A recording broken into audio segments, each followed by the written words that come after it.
is Brian White, recording artist from Oklahoma.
Officially opens here at Southwestern Ballpark.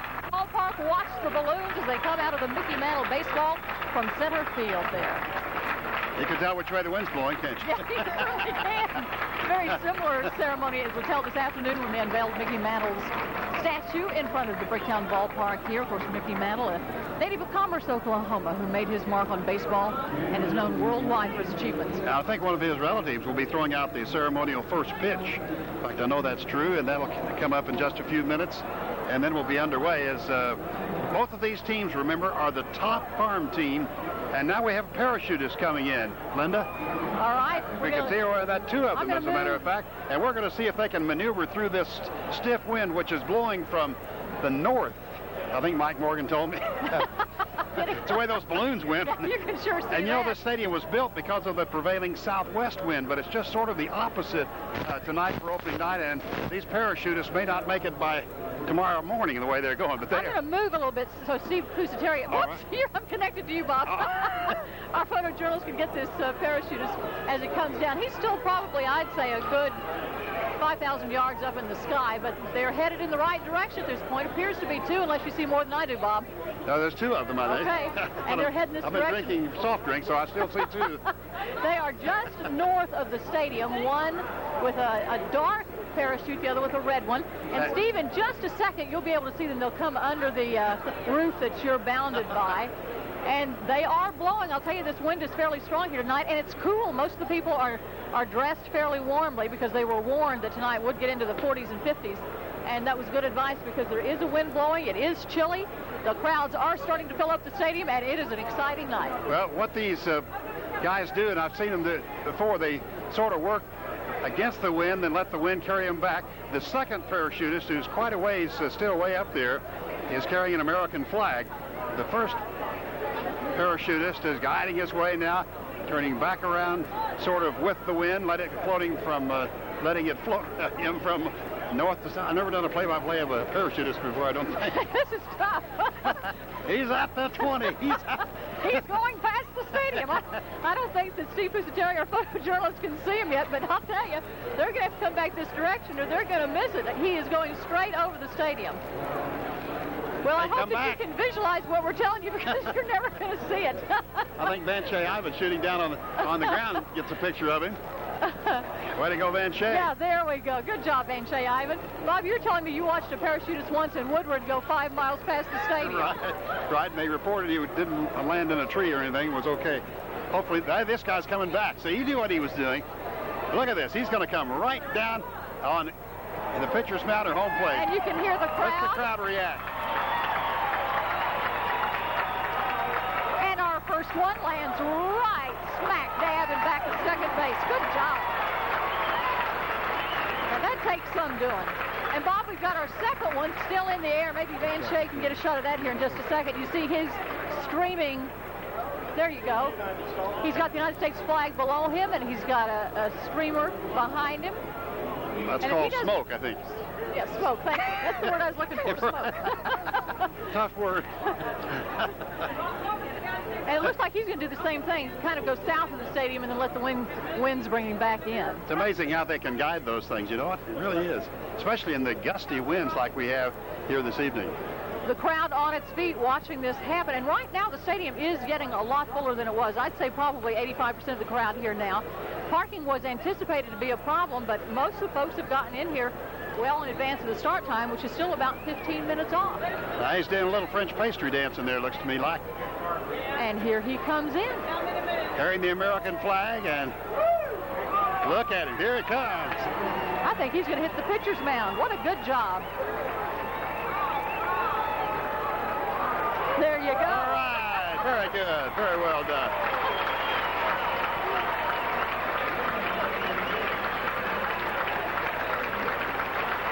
Well, we've had the starting lineups, we've had the two national anthems, and both teams are antsy to get this game underway, and we are just moments away from the opener. Let me hear your prediction for the game. I think the Redhawks are fired up and ready to win this one. I think they're better than Edmonton. The Oakland Athletics is the Edmonton's parent team, and they don't have a very good farm system. It says here. The Redhawks are doomed. Yeah, we're the Texas Rangers farm, and we're got some better players. Well, we hope that that's the case. I'm Linda Cameron with Bob Berry live down here at the new Bricktown Ballpark, and we are set for a big ball game. Absolutely. All right, Bob and Linda, thank you very much. This pitch that was thrown here, and it was thrown by Mayor Ron Norick, who, of course, was instrumental in the outgoing mayor, instrumental in getting the MAPS project underway in the Bricktown Ballpark, and I know he's thrilled to be there tonight. Also there was Kirk Humphreys, who is the new mayor, of course. We have crews that are in place. We're going to be bringing you continuous coverage tonight at 10 o'clock. I'm sure it's all going to be a lot of fun, a huge crowd out there. People are finding parking, I think, some of them shuttling in from other places downtown. Right, and we saw the parking lots from a bird's eye view with Chopper 4 a little while ago, and they were filling up. We're going to leave you on the 6:30 newscast with a live look here at the new Bricktown Ballpark. Come back and see us at 10. Good night, everyone. Here is an easy quiz. True or false? Dodge Caravan is America's best-selling minivan. Good. And right now, Grand Caravan comes with how much cash back? Very good. Now page 2. Check off which features come with this Caravan. Correct. Yet it's still America's lowest price minivan at just, oh, very, very good. So please circle which minivan you want now. Excellent. See the friendly Dodge dealer near you. After a long, hard day at work, wouldn't it be nice to relax in a new spa? Well, now you can with Morgan Spa's 36th anniversary sale. We have 3, 5, and 8-person spas, so you'll be sure to find one that will fit your budget. Morgan also offers a variety of quality redwood enclosures for extra comfort and privacy. With Morgan's financing, you'll need no money down and have no payments for 90 days. For the ultimate in relaxation, visit Morgan Spas at 5518 South Shields. We're #1 in backyard fun. If you love plants, Home Depot's the place to go. Our garden apartments are gorgeous. Perennials, annuals, bushes, shrubs, trees. It's so big, you go out and it looks like a jungle. You see green, you think, why didn't I bring my machete with me? Plant lovers will love Home Depot. We have a guarantee with our plants, 1-year guarantee. If you ever have a problem with it, you bring it back. We get truckloads of plants in on a regular basis, so we have full stock all the time. I'm addicted to the lawn and garden department at Home Depot. We are the nursery experts. We can help you with anything that you need. All Ford dealers have the same rebates available, but at Fleming Ford, the price is lower to start with. That means your payments are lower. If you're like me, you're probably on a budget. And at Fleming Ford, we'll work hard to get you the low monthly payment that you need. Come by Fleming Ford today, where customers become our friends. If you've had trouble buying a vehicle because of past credit problems or difficulty in financing, don't give up. Price at Fleming Ford. We can help.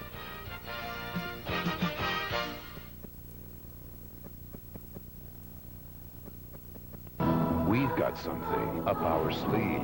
Merlin, Sunday in 1 week on NBC.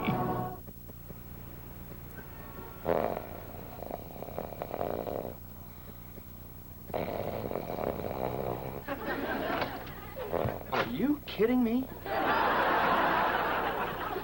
Joey. Joey. Joey. Joey. Joey. Joey. Joey. Joey. Joey. Joey. Joey. Joey. Joey. Joey!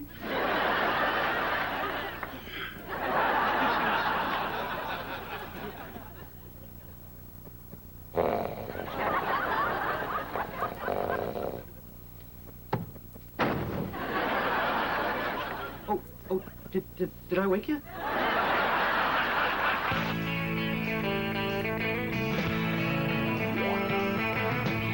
No one told you life was gonna be this way. Your job's a joke you broke, your love life's the old way. It's like you're always stuck in second gear.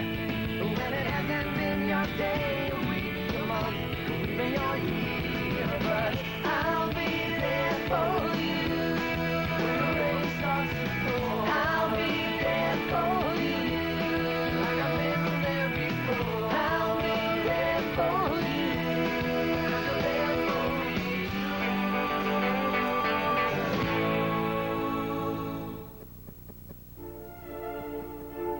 When you give a solitaire, you say more. And you say it with more brilliance, more depth, more fire.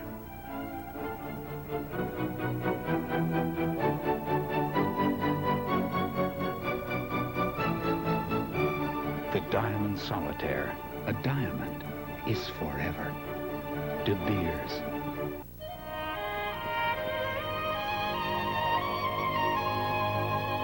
Introducing Glade Votive Candles.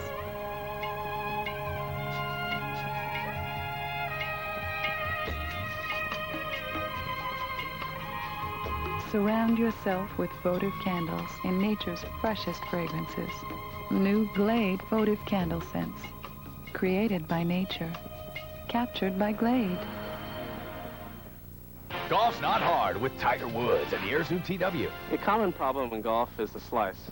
One solution is to play with the gallery. Having women and children to my left and right is a handy reminder that I need to keep my club face square. Now let's see how this tip works for Joe, a 27 handicapper from Logansport. Go get him, Joe.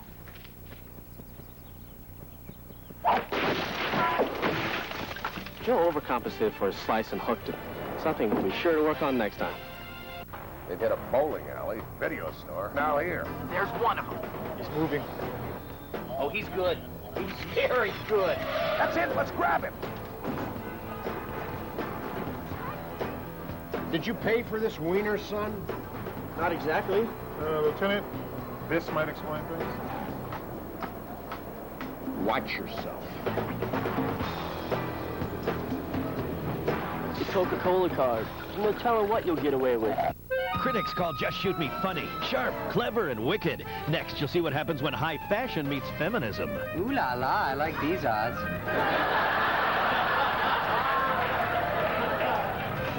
The Lilith Fair must be dark tonight. An all-new Just Shoot Me, right before Seinfeld, NBC, next. Gunther, can I get another cup of coffee, please?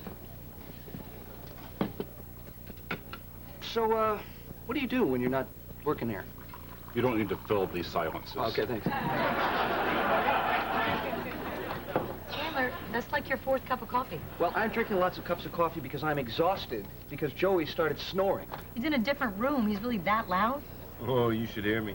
It's not something to be proud of, okay? You have to go to a sleep clinic. I told you, I'm not going to any clinic. I don't have a problem. You're the one with the problem. You should go to a quit being a baby and leave me alone clinic.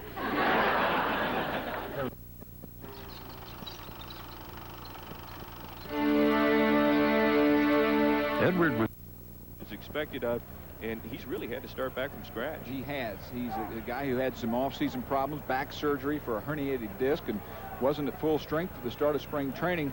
6'5", 210, right-hander, as you see, and I guess the biggest problem that people they criticize him for is he has a mental lapse occasionally. I think that Rick Rona, the veteran catcher, will maybe be a significant factor tonight for him. And there's the first pitch, and it is fouled down the right field side. That is Ryan Christensen, and there's the first lucky fan to grab a ball. I tell you, one of the great things about this ballpark, and for those of you who obviously aren't here tonight and are coming later, there's all kinds of room for foul ball. So if you want to pick off a souvenir, this is a great place for it. Well, and it's a night of firsts. It's first ever. First pitch, first foul ball, first ball collected. Yeah, it is just a beautiful, beautiful facility. You see Christensen, no homers, 2 RBIs, hitting .235. He's the center fielder. And Van Poppel comes in with his second pitch, and it's a breaking ball low and away. The count is even at 1-1. The Redhawks come into this game 4-4, got off to a slow start. They're in the Pacific Coast League. The American Association is no longer, and this league is well known for its hitting, and a lot of parks where the air is pretty thin. And Colorado Springs, for instance, Las Vegas, that ball high and tight, so it's 2 balls and 1 strike. But we could see lots of offense in this league. Should. It's going to be a good league, and I think you'll see a lot of fan interest because you have teams that people want to follow. You know, you have the Los Angeles Dodgers and the Cubs and the Athletics. I think the PCL is something that you get Oklahoma City and Iowa and New Orleans and Nashville heading over to join that. And then you have the new teams, Memphis. You've got some teams that people will be interested in. Sure do. Good pitch right there. Hit the corner. It's 3 balls, 2 strikes. So Van Poppel runs the count full here to Ryan Christensen. There's a good look at the scoreboard in center field, left center field. It's 4:15 into the corner in the left center field area. And 400 to dead center, 405 to right center. That one's high and tight, so ball 4, and the first man, Ryan Christensen, walks to lead off the ball game. So Van Poppel doesn't start things out the way he'd like to. That brings up Mike Neal, the right fielder. A homer, 2 RBIs, off to a slow start at 161 on the season. You know, it's a beautiful look and perspective when you get to see the entire field from your living room at home, but it's even nicer here.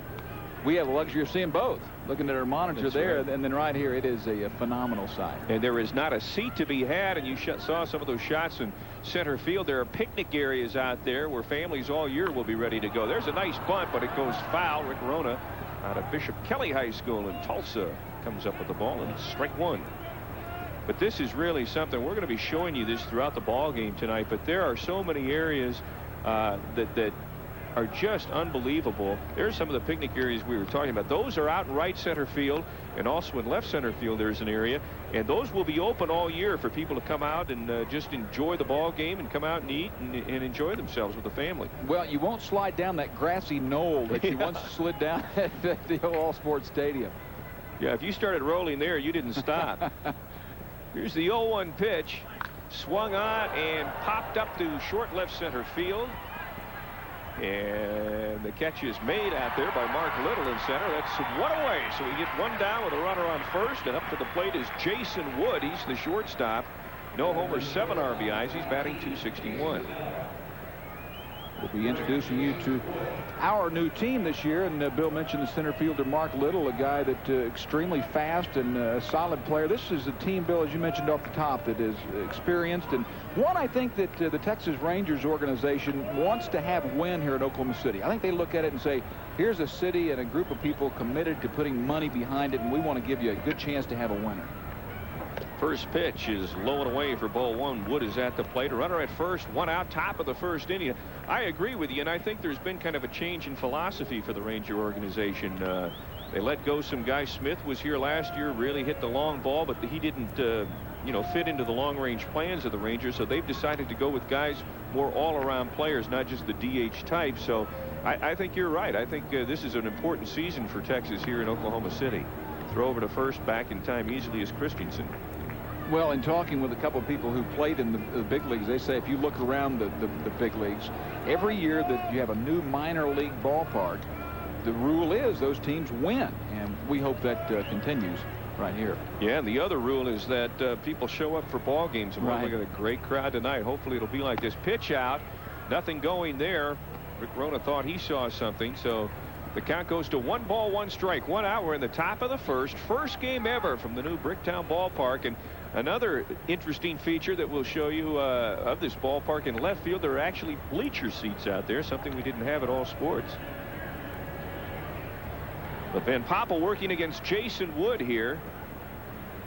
And the pitch is high and tight for ball 2. And this Edmonton team, there were those bleachers we were talking about. That's a nice view. I went out there and sat out there a couple of nights ago and before this thing actually opened up, and that's a great seat out there. Were you just by yourself? Well, I was actually Take picking all up your some friends with you? credentials, yeah. Me and my friend, which was me. Here's the 2-1, and that's ripped into the gap in left center field, and that could be trouble, but Little gets over there in a hurry. You talked about his speed, Dean. Did a good job there, and back to first base goes Christensen with 2 out. Little's a guy who didn't play very well last year. He turned it on at the end. Actually went to Venezuela this winter and had a terrible time down there, but came on in the spring and hoping to have a big year.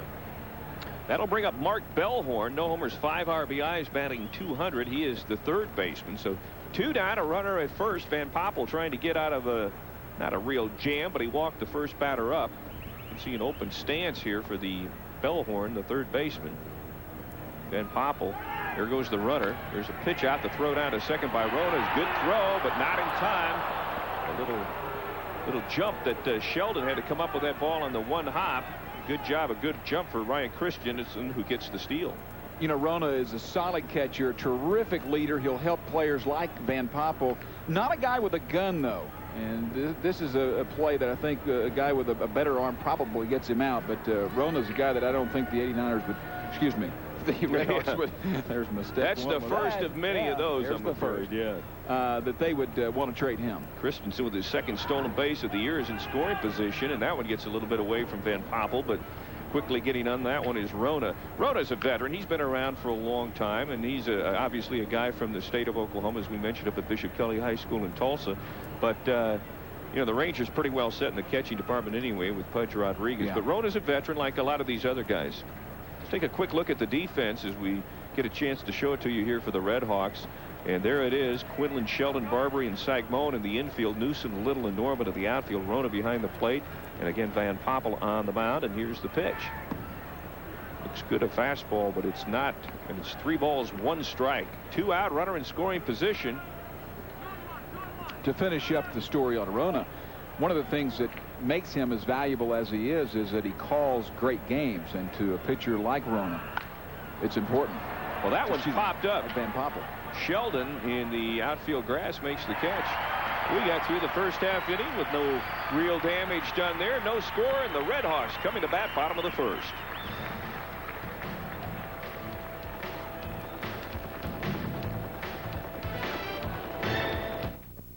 The investigators. On the mound today is Brad Rigby. He gets the start tonight.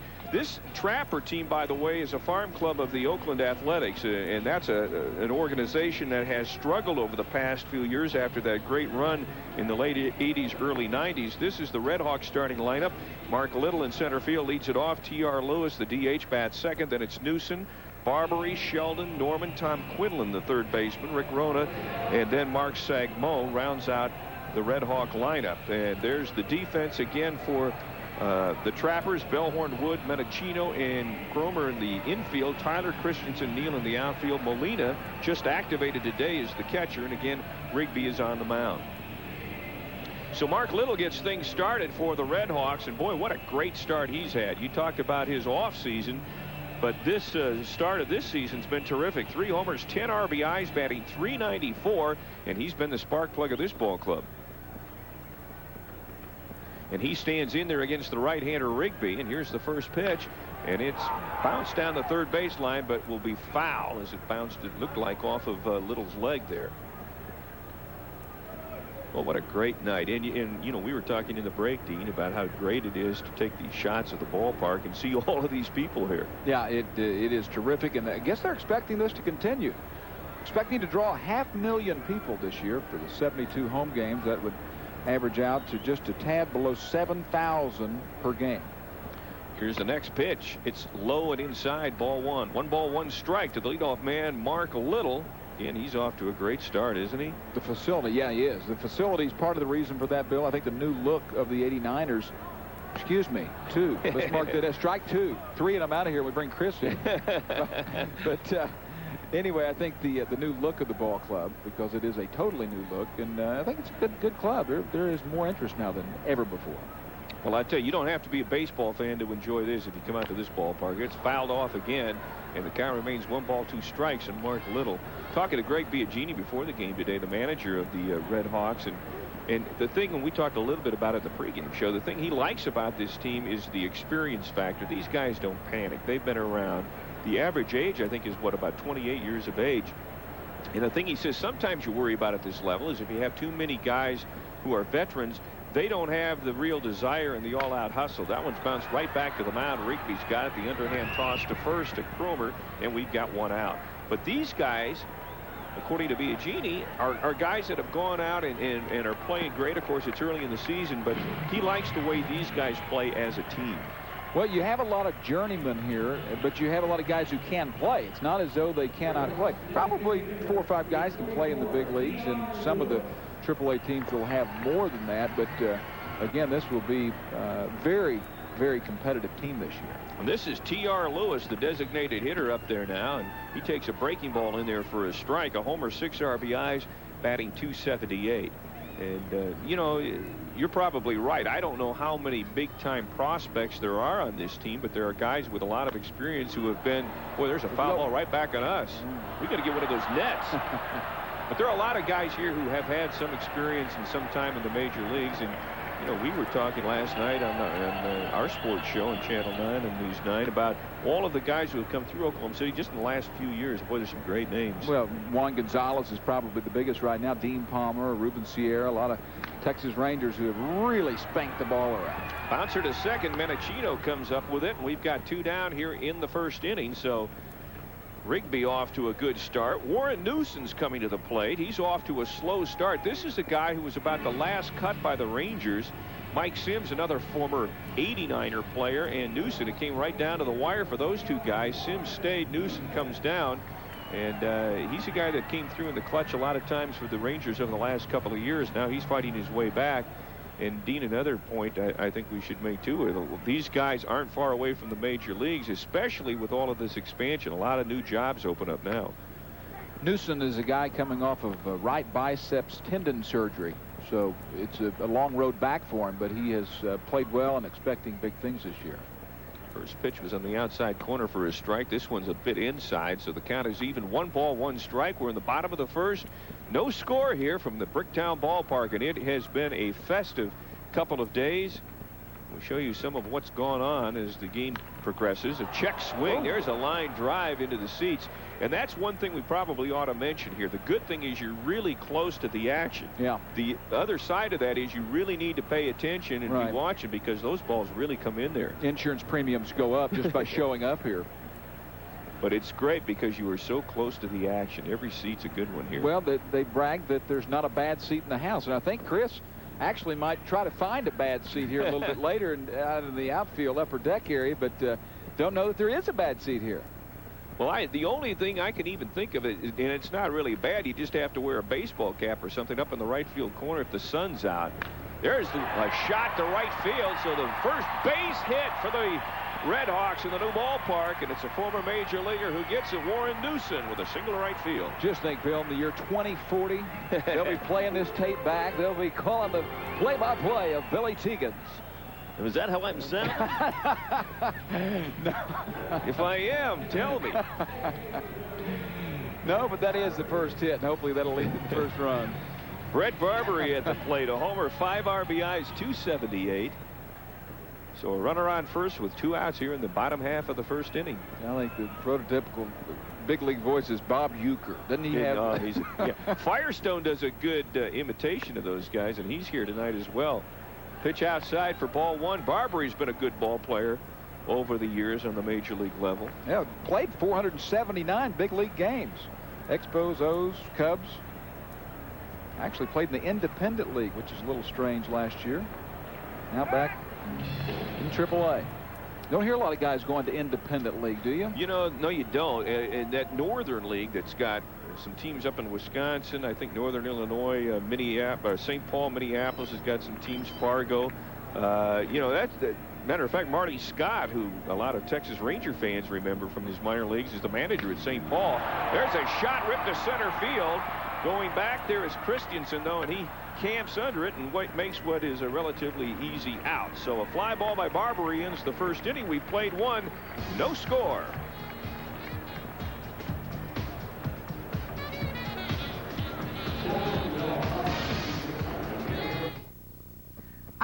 .200. Cromer's the runner at second, so Van Poppel with his work cut out. But that statue, by the way, is just outside the ballpark on the west side. Pitch looked good, but called ball 1. The umpires, by the way, tonight, John Deselin behind the plate, Scott Nance at first, Hunter Wendelstand is at second, and Lance Barksdale is the third base umpire tonight. Good shot of Van Poppel right there. Runner at second, no outs. We're in the top of the second. First ever ball game here at the Bricktown Ballpark. Tight again, ball 2, 2-0, and this is where Van Poppel runs into trouble, Dean. He gets he can cruise pretty well for 2 or 3, 4 innings. You said get a lot of strikeouts. Then he seems to either lose concentration or his control, and you fall behind 2-0. You got to groove the ball in there, and then that's when the damage really happens. Rona won't take that too long. You'll see him go out pretty soon if Van Poppel gets in more trouble. That's a good fastball in there for a strike. 2 balls, 1 strike. Van Poppel's a tall guy, as you said, 6'5". Sometimes if he doesn't come through and release the ball the way he should, he leaves the ball up high in the strike zone, and that's where the guys really tag him. It's out of a 2-1 count now. You see the runner at second base, and here's the pitch. Ooh, nice on the inside corner. 2 balls, 2 strikes. Has some heat on that one. Media from all over the country here. Saw some people a little bit earlier from Chicago, from New York, from Oklahoma City. But there is a bunch. There are a lot of people excited about what's happening here. A lot of curiosity. 2-2 just misses outside. 3-2. Talked to a fellow from Tulsa a while ago, asking him about the Oklahoma Redhawks reception in Tulsa versus what it has been in the past. He said, yeah, a lot more interest in it, ballpark primarily, but it is. There are people coming down or planning to come down, and there's a lot of exposure up in Tulsa. And they've got a nice ballpark up there. It's now probably about 15 years old, but it was a state-of-the-art when it was built. Just misses on the outside, a breaking ball. So the second walk of the night given up by Van Poppel. So runners at first and second now, nobody out, and a veteran major leaguer coming to the plate in Damon Berryhill. Scott Sheldon, the shortstop, going out there to have a word with Van Poppel. But Berryhill's a guy that's been around for a long time. No homers, 5 RBIs, 286. He's had some injury problems, but this is a guy that can play the game. Talking to John Allgood, you're talking about the media requests, and he's the media relations director. 207 media credentials. Swing and a miss, strike 1 at the old ballpark. The most he ever had was on the final night of the season, and when they closed the ballpark, he had 40. So a little difference there. Puts it in perspective, yeah. Driller Park. Tulsa. I thought it was older than that. Yeah, that must be 15 years old. I think 81, something like that. Well, I guess it'd be, what would that be, 17 years old, I guess.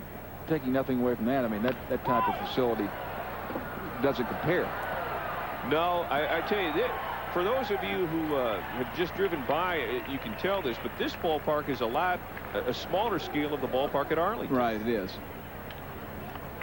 But it's got such coziness with the seats. I mean, you get a little of that Wrigley Field down the right field line. You got the pad halfway up on the fence in right, and well, you really got to tag one to knock it out in right field. That's a high wall out there. I talked to a couple of trappers before the game. Not hunters, that's the nickname for Edmonton. And they were talking about how neat the place was, and I asked them the differences between this and their place, and they said the outfield wall, for one. They said this is a big league park. It's not like a lot of places in AAA where you have a lot of signage. You have some signage here, but very little. But this is a big league look. Good breaking ball there by Van Poppel, but missed it, so it's 2 balls, 2 strikes. It's Oakland Athletics organization's got a guy from Midwest City who's now the catcher. A.J. Hinch hit his first home run the other night. I tell you, that's a great story. Popped up to the left side, but this will carry into the stands. Oh, nice catch over there. Good play. Yeah, it's fun to follow those guys. Remember when he was a high school quarterback as a young kid? And his coaches were saying, this guy's going to be something special. Now, all of a sudden, you look up, and he's a stud, and we're getting older. We're still talking about it. Yeah, he really is. He was surprised to make the ball club, I think, this year. But, well, he's a great athlete, great family, and we're certainly happy that he's doing well. And hit his first home run. The Athletics picked up Mike McFarland about a week ago from the Royals to kind of help tutor him because they have high hopes for Hinch to be there for a long, long time. Way outside, misses there, so Van Poppel runs the count full again. 3 balls, 2 strikes, no outs. We're in the top of the second. And a definite scare here by the Trappers. They've got runners at first and second. Biggest pitch of the home season so far, Bill. What do you say? It sure is. Yeah, it is a big pitch. Well, Berryhill's got that open stance. Rip right back here again. Man, we need to bring the glove. We could get us a 1 or 2 tonight. See if we can talk the boss into doing 70 of these. This beats staying in the studio, though, doesn't it? We sure come does. out here, watch a little baseball. Sure does.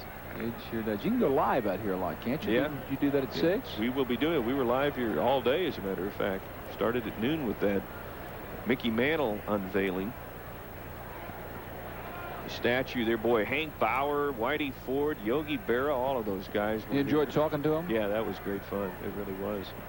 And a good turnout tonight, today, probably 2,000-3,000 fans around here, I would think, for that this afternoon at noontime. And Tony Kubek kind of gave the Bobby Mercer was the master of ceremonies. Tony Kubek spoke on behalf of all of Mantle's ex-Yankee teammates. It was really, really a classy thing. Okay, full count at Berryhill. Here it comes. He pops it up. That's good for the Redhawks. The third baseman, Quinlan, camps under this one and makes the play. That's a big out right there. 1 down, runners at first and second, so you still have that chance at a double play. Quinlan, a guy who will make that play every time. He's a solid third baseman. He needs a little power, our third baseman, but Tom Quinlan, solid player in the field. And coming to the plate now is the catcher, Izzy Molina, just activated today. He's a guy that could do some things in the Oakland organization. Izzy Molina. Yes. And the pitch, it's in there for a ball to strike 1. See, you can look in that right field now and see where that sun's right up there, and it's a little tough to see inside here. At least it was when I was up there the other day. But if that's your biggest complaint, you got to make runners going. But it's a pitch that there is no way Rona could throw out the runner. So give another stolen base over there to Cromer, and now runners at first and third with 1 out. Second stolen base of the ball game for the Trappers. Rona had to kind of backhand that one. A great jump there by Cromer. He never hesitated. That's another thing, Dean, when you have a pitcher who's as big and tall as Van Poppel is, it takes him a long time to get the ball to the plate. The delivery, yeah. So 1 out, runners in the corner now to Molina. With a 1-strike pitch. It's in there for strike 2. And Molina's had an injury, so he was just activated today, so he may not be, hasn't seen any live pitching yet this year. In game situations anyway. Well, here's where you hope he hits the ball to your second baseman or shortstop, where you can get 2 out of this thing. See what happens here. Bounced into the dirt and fouled back, so the count remains 1 ball, 2 strikes. Growing up is tough. That's why News 9's Jennifer Reynolds and Angela Bucklew bring you Child Watch. Important stories to help today's kids. Child Watch on News 9.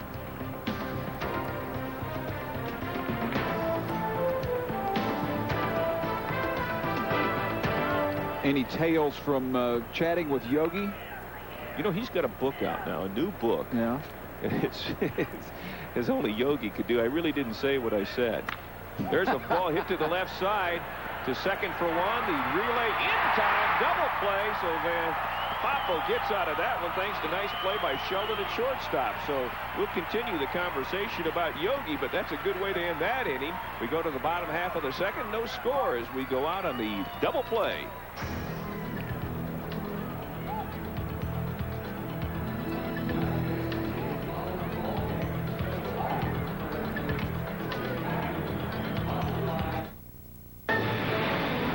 When you're lost in space, no one can hear your stomach growl. Lost in Space has landed at Long John Silver's. Hunger, hunger. Get our fish and chips with new crispy waffle fries for $1.99. And direct from the new sci-fi sensation. Surrender your fish and chips. Lost in Space collectible toys starting at $2.29 each. Hurry in. They're only for a limited time at Long John Silver's. I am so cool. You can always expect the latest and best in gardening from PLC. Say it's springtime with a visit to Oklahoma's largest selection of gardening plants. Especially nice now are large patio hibiscus at only $14.99. New and exciting or Telcom planter pots. Get the look of expensive Italian clay at a price everyone can afford. And for the best and easy care pots, be sure to use Sunshine All-Purpose Potting Mix. PLC for all your gardening success.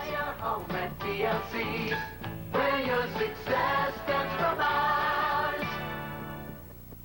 If you're at school and you don't know what you want to do, just consider Metrotech. Your choice. Low pressure. I knew I needed more training in the carpentry field. Hands-on experience. They will help me financially. Metrotech is opening doors for lots of jobs. Metrotech went out of their way to find a job for me. Everyone there is so helpful. They gave me a future. Yeah, you can get college credit and not have to pay a dime. Metrotech offered me the chance of a lifetime. And welcome back. Our score is scoreless, 0-0 as we go to the bottom half of the second. We've got some trivia questions we're going to be asking throughout the evening. Montgomery Ward's trivia questions. And how about our first one? This is a good one. By what 6 nicknames have Oklahoma City baseball teams been known? Easy to get a couple, maybe 3 of those, but after that, you're going to have to be a real fan. We'll tell you more about that as we go on. Scott Sheldon at the plate now with an 0-1 count. And now takes ball 1, so we're even at 1 ball, 1 strike. Sheldon, 2 homers, 9 RBIs, batting .290, and he is playing shortstop. You have to be a real trivia buff to get this answer. Yeah, that's tough, isn't it? A couple of these names, I had no idea. Hey, back to Yogi. What was it? I was read or saw somewhere he was talking about pizza. Said someone asked him if he was hungry, and it was there were 8 slices of pizza, and he said, yeah, I'm hungry. Slice it up in 16 pieces. Yeah, that sounds like Yogi, doesn't it? What a great guy. Yeah, I had a terrific time talking to him. Polite guy? Yeah, well, yeah. Low and in the dirt, ball 2. 2 balls, 2 strikes. His new book is out. His kid, Dale Bear, of course, his son was a former Major League player, and he says he's my agent now, and he and his brother, I guess, put together the book along with Yogi's wife, and oh, gosh, when you come to a fork in the road, take it, as only Yogi could say. Bottom of the second. Here's a 2-2 inside ball 3. 3 balls, 2 strikes to Scott Sheldon, the Redhawks shortstop. Well, it says a lot, though, about Mickey Mantle. It says a lot about Bobby Mercer, the people here in Oklahoma City in the ballpark, for the large contingent of people like Yogi Berra who came back. I mean, you don't get people like that to travel around the country for just little gigs. No, you're absolutely right. I think Lee Allen Smith had a lot to do with bringing a lot of those people back. But I tell you, when you watch those guys last night, and some of them hadn't seen each other. Somebody said for 30 years, some of those guys hadn't seen each other in 30 years, and it was really something. Boy, another shot down the line. Sheldon just out in front of a couple of these, and the count remains full. 3 balls, 2 strikes. We're in the bottom half of the second. No score. Van Poppel getting out of a jam thanks to a nice double play turn by this man, Scott Sheldon. 4-4 in the season is the record of the Redhawks here. Here's the full count. He rips this one high and deep to left field. Going back is Tyler. He's right up against the wall. Comes in a couple of steps on the warning track and makes the catch. I tell you what, with the wind blowing the way it is tonight, it's going to be really take you a shot to hit one out to left field.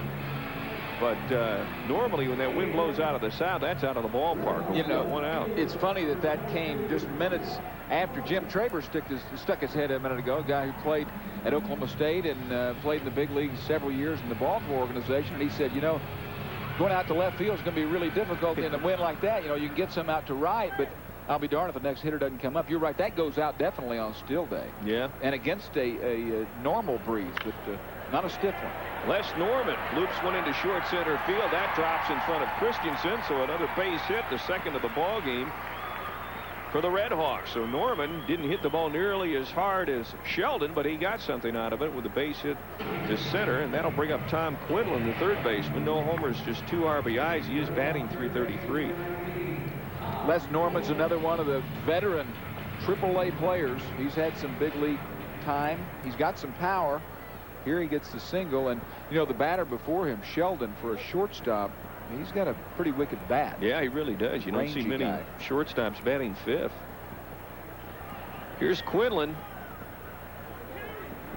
Trying to move Norman over here. And Rigby throws the ball back to first, but no problem getting back. Yeah, Traber could hit the long ball. Most of his, he pulled to right field, but he could certainly hit that thing. Hit a bunch in Stillwater and did pretty well in the pros. Went over to Japan for a while. In there for a called strike. We had some video that somebody gave us one time of Jim when he was over there, and he got into it. Somebody threw at him or something. I can't remember. And he was chasing this guy all around the field. It was pretty humorous. But we can't imagine that. No, I can't either. He's not too vociferous. Has him a talk show. Throw over to first again. Back in time is Norman. Cowboys this year turning it on a little late in the season, but still getting better in college baseball. And Larry Koshel and the Sooners, that's a solid club down there, Bill. I think that they have a good chance to do some good this year. Yeah, that pitching is starting to come around, and that was a great ball game against Arizona State. They made a couple of errors that cost them the ball game. Oklahoma did, but Larry Koshel was out here today at noon. We saw Calvin Sampson here for that ceremony, Eddie Sutton. So it was you were talking about it. It's a statewide deal here, but I agree with you on Oklahoma. They got a chance to really do some things. There's Greg Biagini, back for his 4th year as manager of the Oklahoma City Ball Club. 1 ball, 1 strike, 1 out to Quinlan, runner at first. And there's a tip foul into the dirt. 1 ball, 2 strikes. Biagini, pardon me, Bill. Biagini is a guy who really wants to win big this year. He wants a job. He's got a chance to move on.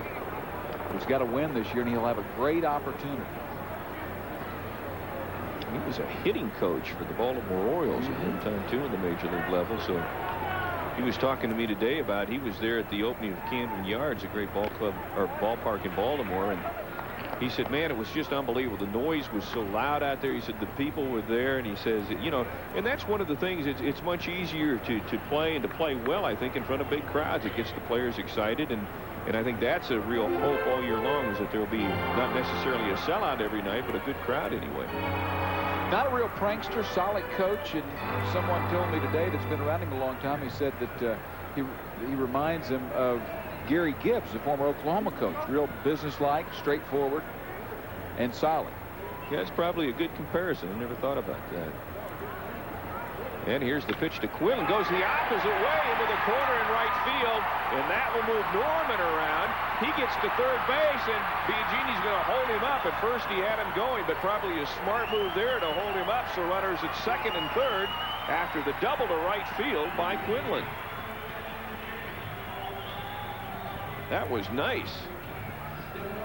Now, if Verona can get the ball in the air, here we go. Here's the pitch. He just went inside out with it and down into the corner, and that slowed down just enough to keep everybody going. Right fielder Neal came in quickly. See how that bounced off of the... I don't know what it hit out there, but that certainly... it's going to take a while to get used to those. Runners at second and third now with 1 out, and here's Rick Rona, the catcher, batting .278, looking for his first RBI. They really play him short in center field. Christensen's way up there. Pitch is low and inside for ball 1. 1-0. Rigby is the pitcher for Edmonton. There's a good look at Rick Rona. Boy, Bishop Kelly out of Tulsa's had some great athletes through the years, too. A lot of Ronas play baseball over there. 1-0 the count. Here it comes. Ripped down the third baseline foul. So the count is even. 1 ball, 1 strike. No score. We're in the bottom half of the second inning. I suspect we have a lot of people watching tonight who are not avid baseball fans, but want to just take part in something kind of special in Oklahoma City. So this is kind of a little trivia type question for you. What high school was on home plate right here? Home plate back in, what was it? 1904, I think is when the high school was built. Right here. Right here, yeah, right where home plate is. I didn't know that. I mean, I don't even know what the answer is, but I don't know what. It's a great question. Okay, we asked you an earlier trivia question. What 6 nicknames of Oklahoma City baseball teams been known? Well, the answer: Redhawks, 89ers, Indians. I would have got those, but the Boosters, Senators, and Mets? I'd have never gotten Boosters. I would never got the Mets. Yeah. The Boosters. There's some teams that have gone on probation in college ball. Could have been the Because of boosters. those, Yeah, yeah. Texas A&M boosters. 2 balls, 2 strikes. Good look at Rigby there on the mound. Rona, the hitter. Boy, you need to get the ball in the air here if you can hit it far enough to bring the run in. Here's the 2-2. Well, that should do it. Pouncing ball to third. They've got to go to first. They get the out, so Rona does his job by getting the runner home. Norman comes in to score the first ever run for the Redhawks in the new ballpark, and it's 1-0 Oklahoma City. Rona gets the bat on the ball, gets the job done in terms of getting a man across home plate. That's all that counts now, and that's another thing Biagini said. Everybody seems to just want to do whatever it takes to win, and that's one of them. Here's Mark Sagmon, first baseman, no homers, batting .200 on the season. Sagmon, Big 8, Big 12, people will remember him. I guess Big 8, he's a former Nebraska star. Good athlete. Inside the park home run in his first major league hit against Tim Belcher in Kansas City. I forgot about that. I think only 4 guys in history have done that. Is that right? Yeah, I think so. Got a chance for an RBI with a runner at second here. You're not going to name the other 3. You know, I don't think I could. I'm worried and if I about did, you I'd be making it up. So, well, I'm not making up the high school. It was Douglas High School. Really? Yeah, Douglas High School, right here, home plate. Before statehood, back in '03, my dad would say, 1903, '03. It's pretty interesting. Thank you. I was scurrying up some of that information today. I think we might have a little lull. How is your dad? Doing great. That's good. Doing great. Bounced back after a little surgery a year ago. Probably got him in 36 today. Oh, yeah, it would be a good day. Popped up to the left side.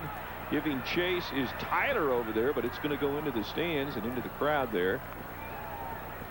So Mr. Sagmon will come back with 2 out. A runner at second is Quinlan. And the Redhawks on top 1-0, bottom half of the second inning.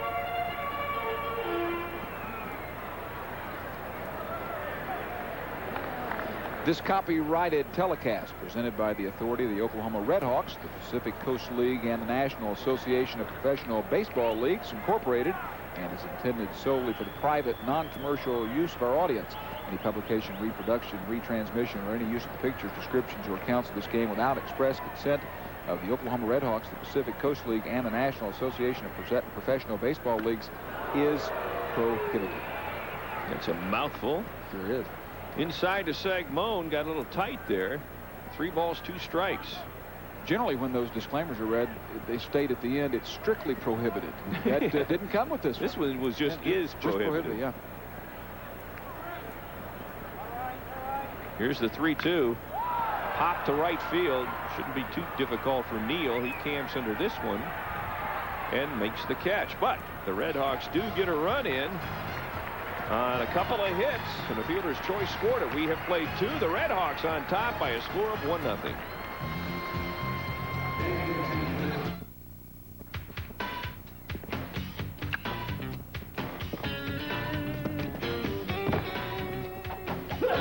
All wireless phones are good in emergencies.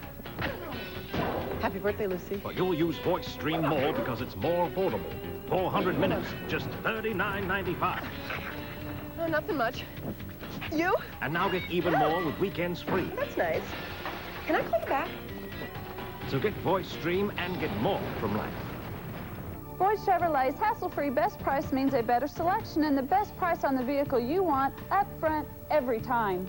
Here's a new 98 Chevy S10 pickup with air and full factory equipment, only $99.95.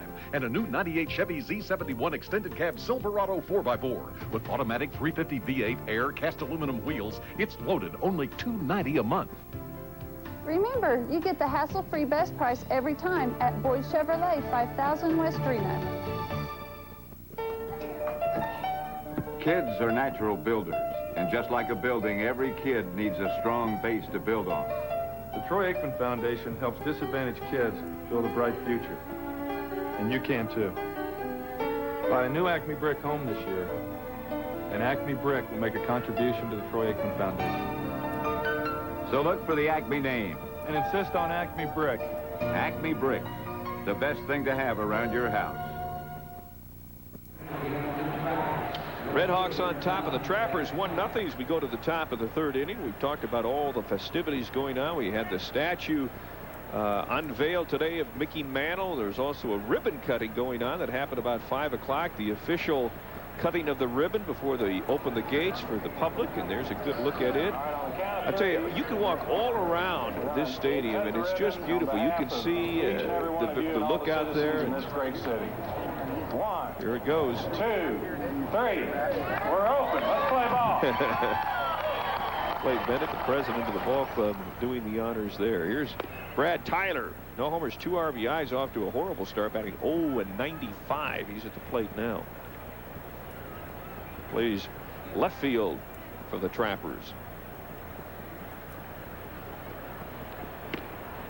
Nice pitch there by Van Poppel. 1 ball, 2 strikes. 1-0. Oklahoma scored in the bottom half of the second. A double by Cromer, or rather a single by Norman, a double by Quinlan, and then a fielder's choice by Rona brought in the run, and it's 1-0. 2 balls, 2 strikes the count. Look at some of the thousands of fans here. Not a seat to be had tonight. Tyler fouls that one back. 2 balls, 2 strikes. 7,000 fans on the average, as we mentioned earlier, what they're expecting. And, you know, players enjoy playing more in front of warm bodies than empty seats. And that's one of the reasons I think you'll see this team perform a little bit better this year.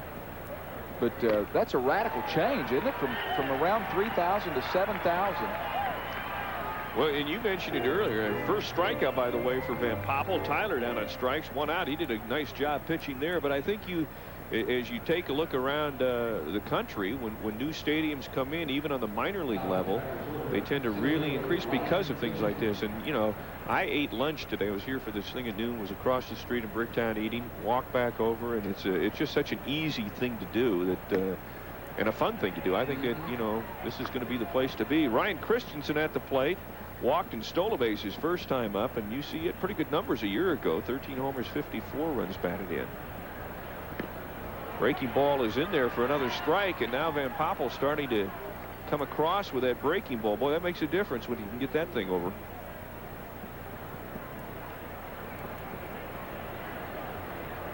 Christensen trying to break the rhythm a little bit of Van Poppel. Christensen, the center fielder, plays a pretty shallow center field, too. Oh, he got it for strike 3. Rona drops the ball, but the throw to first to Sagmon easily in time, and back-to-back strikeouts now for for Van Poppel. Christensen is out, and that'll bring up Mike Neal, who flied to center his first time up. Bill, Van Poppel's a guy who was ballyhooed coming out of high school, considered a can't-miss prospect who has missed. Has all the physical tools. You know, this is his 5th pro organization. What's your thinking on why a guy would struggle this much who was a can't-miss guy? Well, I think there were a couple of things with him as he throws a strike in. You know, he came up at such an early age, and I think he was probably rushed a little bit too much. Another kind of happened to David Clyde of the Rangers years ago, and I think he lost confidence, and then he tried to change, you know, the way he did things, and it just continually got worse. And finally, after 3 different organizations last year, the Rangers said, we're going to start with you at the bottom. We're going to reconstruct your delivery. We're going to do everything and start over. Even A ball. Even A ball. Yeah. So that's as low as you can get. And the hope is that'll pay off. A shot past Sagmon into right field there for Mike Neal. So that's a base hit. That's hit number 2 on the night. And that'll bring up Jason Wood. But I think, again, you start all over. And that's the problem. Some people, you know, have success in the minor leagues, and fans say, why don't they bring this guy up? Why don't they? Well, baseball people always feel that unless there are certain circumstances, as we watch the replay here, you got to give a guy a chance to be successful. And sometimes if you rush him, it doesn't work out. Well, it will be interesting. In all honesty, I imagine he's swimming upstream on this deal, and it would be a surprise if he were to go on and to be a star, but still he has the potential. That's the fascinating thing about a guy like that. Well, I think you're right. I mean, I think this is probably realistically the last legitimate shot he has got And again, he starts the season in AAA, and this is his third outing of the year. He had one that wasn't very good at all, and then he had another one that was a good outing. So again, his job here is to try to become more consistent, and I think if he does that, if he's not with the Rangers, he'll be up there with somebody. National High School Player of the Year from Arlington, Texas, you might remember. Yeah. Back in 1990 was the #1 draft pick. 14th pick overall. So he's not an old guy. I mean, you can tell he's not still to us, he isn't. Yeah. Well, none of these guys are to us.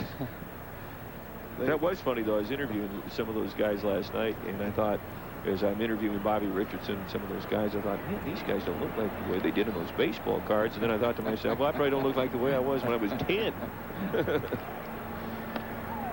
Nice breaking ball there, just misses, and Van Poppel started to throw that a little bit more. Now 1 ball, 2 strikes, 2 out. We're in the top of the third. Oklahoma on top by a score of 1-0. Wood 0 for 1 on the night, flew out to center field his first time up. Boy, there's a lot of room and a gap in left center field if he can scoot one through there. Runner goes, swing and a miss, and Van Poppel strikes out the side. Very impressive. No runs, 1 hit, no errors. There was 1 runner left. We have played 2.5. Oklahoma on top of Edmonton. Our score, 1-0.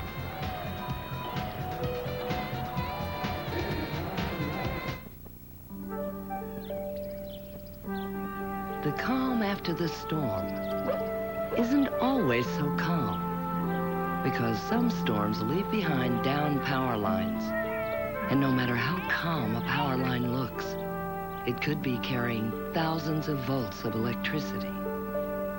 That's why touching one could be deadly. If you see a downed power line, stay away and stay alive. This is Imagine TV.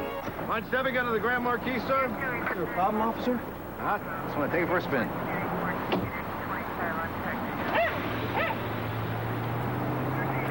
Want a donut? With Mercury moving upward as we... Answer the question, Okay, Mr. Smith. she wasn't with me. She was out all night with the Grand Marquis.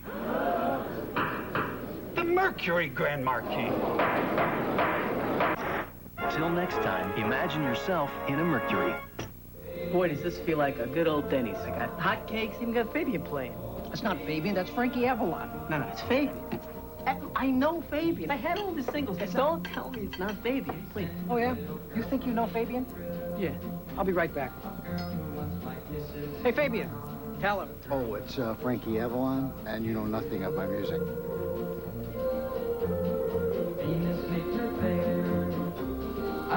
Pass the salt. That's not salt. We go to the bottom half of the third. Redhawks on top of the Trappers 1-0. And in this third inning, we'll go with the top of the lineup. Before we do, we've got Chris Harrison. Chris, where are you? Guys, I'm out here in the porch in right field, and I tell you, this isn't a bad location to watch the game. There's a bunch of bleachers out here, and this guy, what's your name, buddy? Blake. Blake, you got the uniform on, you're ready to go. What do you think of the new park? Good. Good. A man of many words, fellas. So I'll be roaming around. I'll find some other seats for us. Okay, thank you, Chris. As Mark Little comes to the plate. That's, you know, they say you should never follow kids or animals, I think. And I've gotten to know a couple of young boys recently, and they the yes is a common word. Many times they're not long sentences that are put together. Well, if you get yes, my daughter, well, she in the old days, I didn't hear yes very often. I heard more no's than yes. No way, Dad. 0-2. Here's the pitch. It's low in the dirt. Skips away. Little bounced out his first time up. 2 hits for the Redhawks tonight. They lead at 1-0 in the third. Well, it was good to see Chris alive and well. You know, we were hoping to hear from him about an hour ago. I guess things over at Bricktown are hopping around tonight. Huh? Took a long lunch hour, didn't he? Little just stays alive with a tipped foul right there. We've talked to some of these ball players we've been talking about the last couple of days, and throughout tonight we'll bring you some of the little snippets they said and some interesting things. You know, I saw guys that I hadn't thought about in years and years, and boy, he was way off on that one. Rigby bounced that one in. So Little Has the count working more in his favor right now. Wait a minute, we got somebody else on the hill there, don't we? That does not look like the man we had a moment ago. See if we can find out who that is on the mound. Here's the pitch. It's a bouncing ball to shortstop. Good play over there by Wood in time, and we've got one out here in the top of the third inning.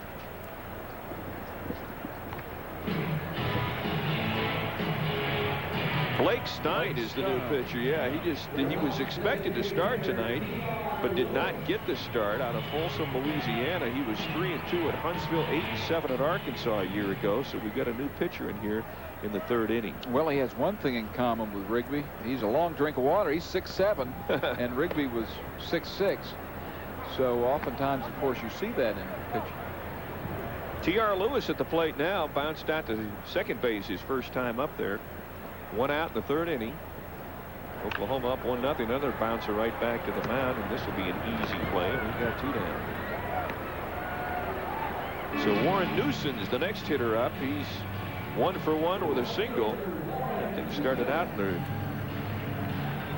right way for Oklahoma. Blake Stein. Here you see a good look at the wind coming in.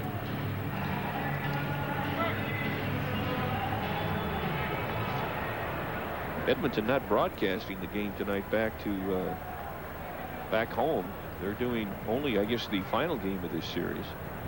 Of course, Jack Damrell back for his 4th season as voice of Oklahoma baseball. Beautiful ballpark.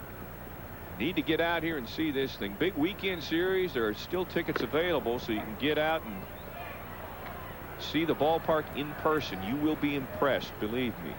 This downtown area will be hopping. You know, we have the Arts Festival coming up next week. Blazers are in town, what is it, Bill? Saturday night for Game 3 of the division finals in the CHL playoffs, falling in Game 1. A little bit of a surprise to Wichita, but Wichita is good, and they'll travel to Wichita for Game 2 tomorrow night. And in fact, Doug Sauter in attendance. We may try to corner the big coach and get his take on the ballpark and his Blazers.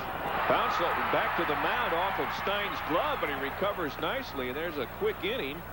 And Stein does a nice job there and gets out of a little bit of a jam. We go 3 up, 3 down. We'll go to the 4th inning, and Oklahoma's on top by a score of 1-0. Over a year ago, I was looking for hearing aids that I could talk on the phone with. I called New Sound to check them out and asked them if New Sound was a national chain. When they told me they were family-owned and operated with one location, I decided to go in for my free hearing test. I liked the family and my New Sound hearing aids, and Wava's one of the family at New Sound. Come into our location in the beautiful Quail Springs Mall for your free hearing test. Listen to life, the New Sound way.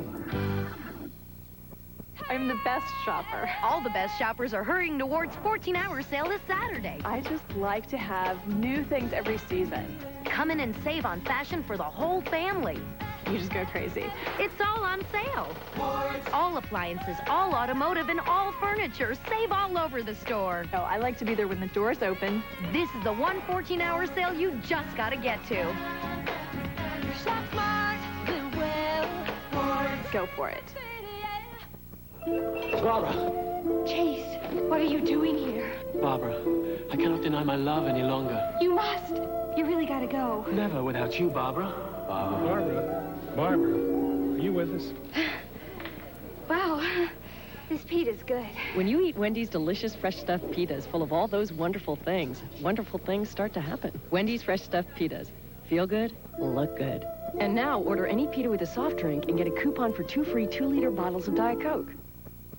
We go to the top half of the 4th inning. Oklahoma on top of Edmonton, as you see, by a score of 1-0. The Redhawks with 3 hits tonight. The Trappers with 2. And leading off here in the 4th inning is Mark Bellhorn, the third baseman. And he popped out to shortstop his first time up there and takes low and away for ball 1. We have a special guest in the booth with us tonight, Jerry Ennis, Vice President of Bolt Construction Company. And Jerry, thank you for being with us. You must be awfully proud of this. Oh, absolutely. We've been looking forward to this day for a year and a half, and it's awful exciting to be here for sure. I tell you what, you guys did a magnificent job. Anything that stands out to you that caused you maybe more problems than you thought it would? Well, for sure, as you can see looking around it, unlike a lot of normal building construction projects, this one doesn't have many right angles. And certainly as far as a technical layout standpoint of view, it was interesting to keep the lines in the right place and get it laid out correctly. Biggest challenge, or challenges, plural, I guess, in getting the park built, Jerry? Certainly the fact that I visited with you all so often, a high-profile nature of the project in Oklahoma City kept it interesting. Besides that, just building a ballpark, which is kind of a big swimming pool during 2 rainy seasons, kept it very interesting for us. But besides that, it really was a fun job to build. I tell you, as a baseball fan, I just love this. I mean, there are so many neat things about this thing, but you were here, fouled off again, and the count remains 2-2. What's your favorite part of the ballpark? Well, that's an easy one for me.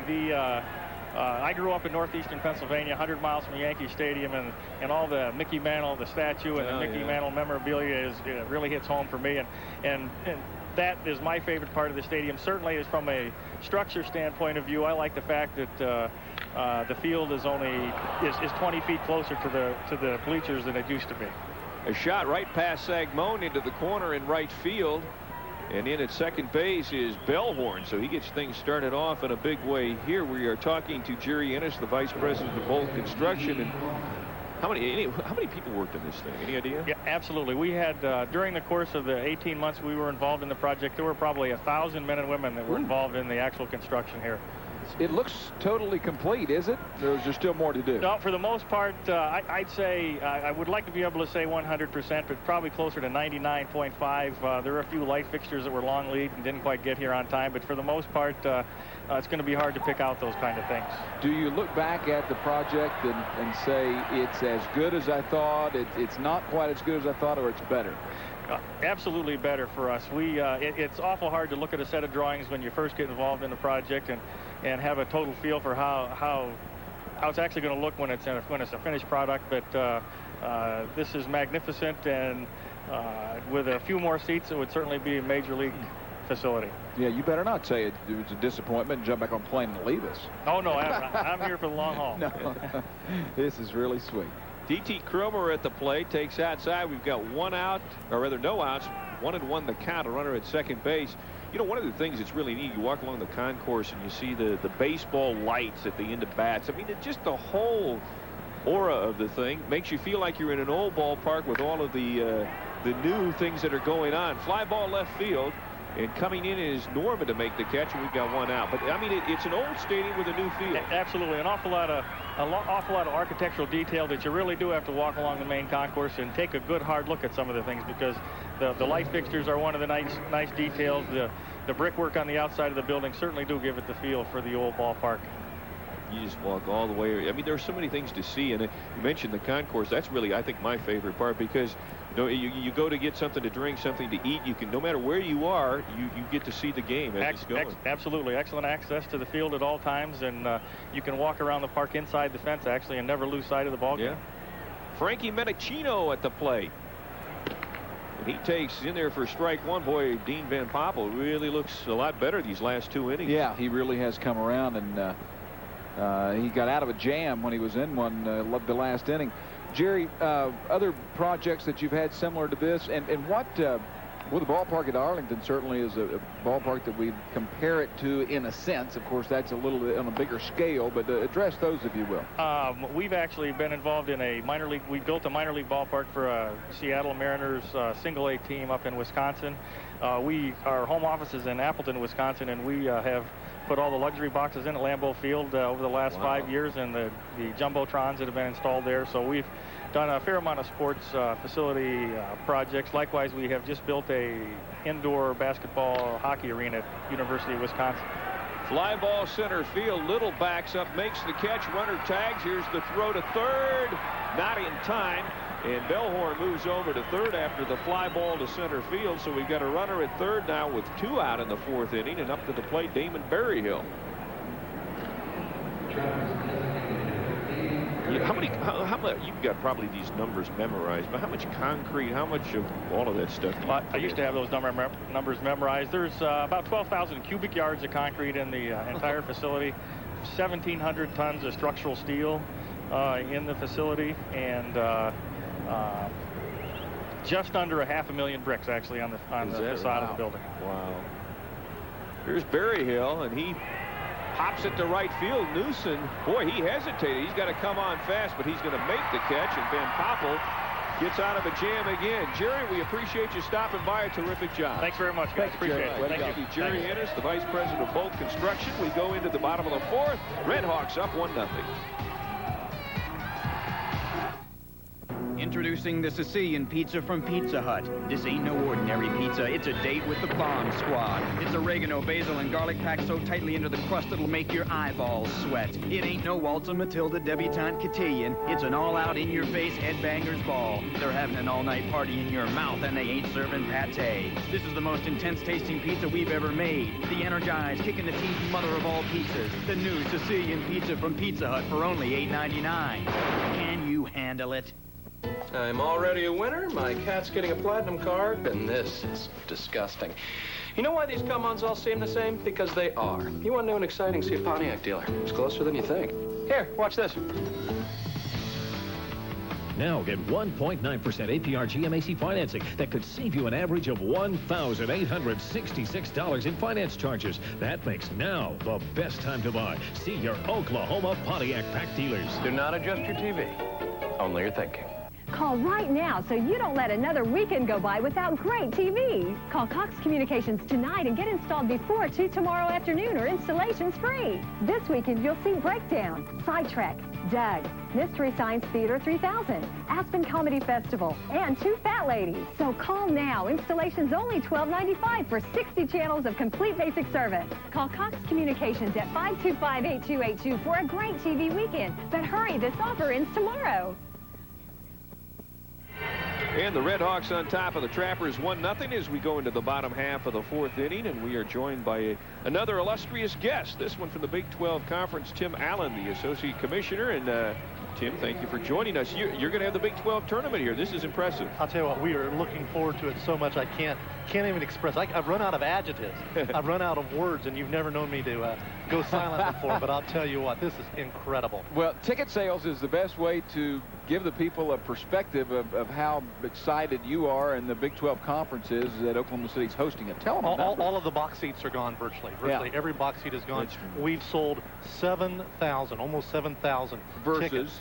Versus the best ever that I can remember in the days of the Big 8 and the first year of the Big 12, about 3,200 in advance sales. So well over twice as many. You betcha. Yeah, it's incredible. And that's a testament not only to the new facility, but to the work of the All Sports Association, the way the media, the way the fans of Oklahoma City, college baseball fans in general, have embraced the concept of this facility in this area. And that's a testament to the taxpayers of Oklahoma and Oklahoma City, who had the foresight to build this type of facility and everything that's going to go in the infrastructure around all of this.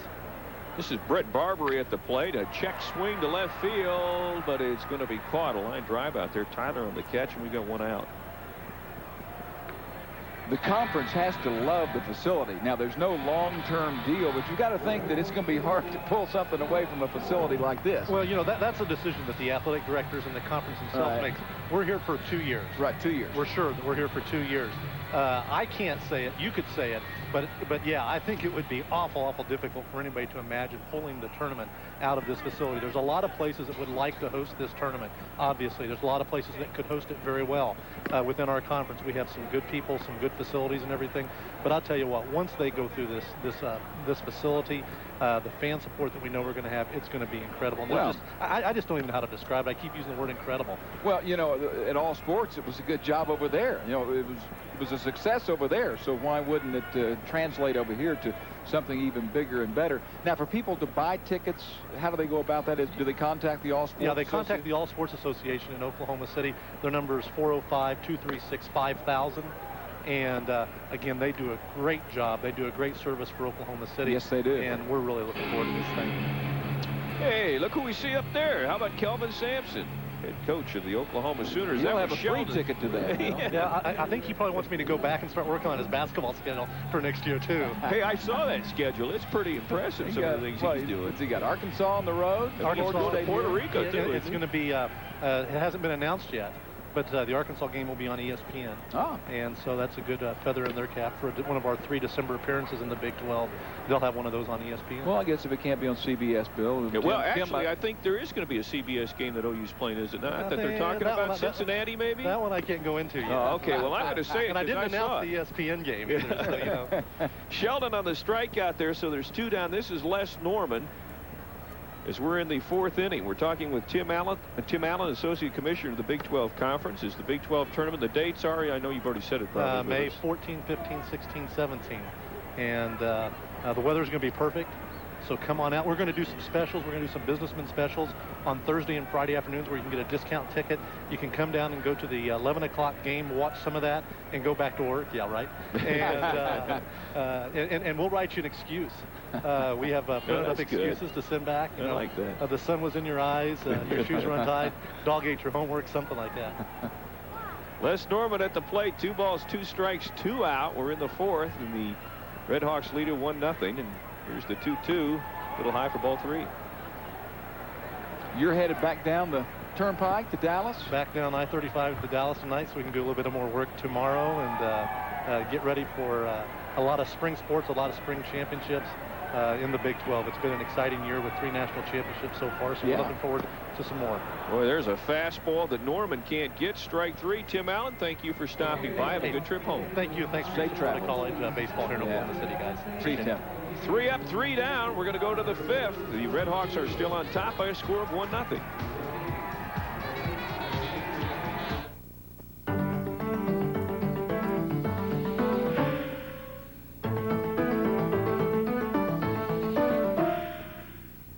An electrical accident can turn any picture negative in a flash. That's why OG&E offers safe and sound answers free. Call for yours today and keep all those potentially negative pictures positive from OG&E. Power at the speed of life. Original. One of a kind. Pasta creations. Now, only at Applebee's. The original deep dish lasagna. 3 exotic mushrooms in 1 huge ravioli. Santa Fe red chili pasta with tequila lime chicken. 6 new dishes, one-of-a-kind pasta creations. Come in for an original, but hurry, they're also limited editions. You belong at Applebee's. This is Imagine TV. Why don't you slip into something a little more comfortable? All right.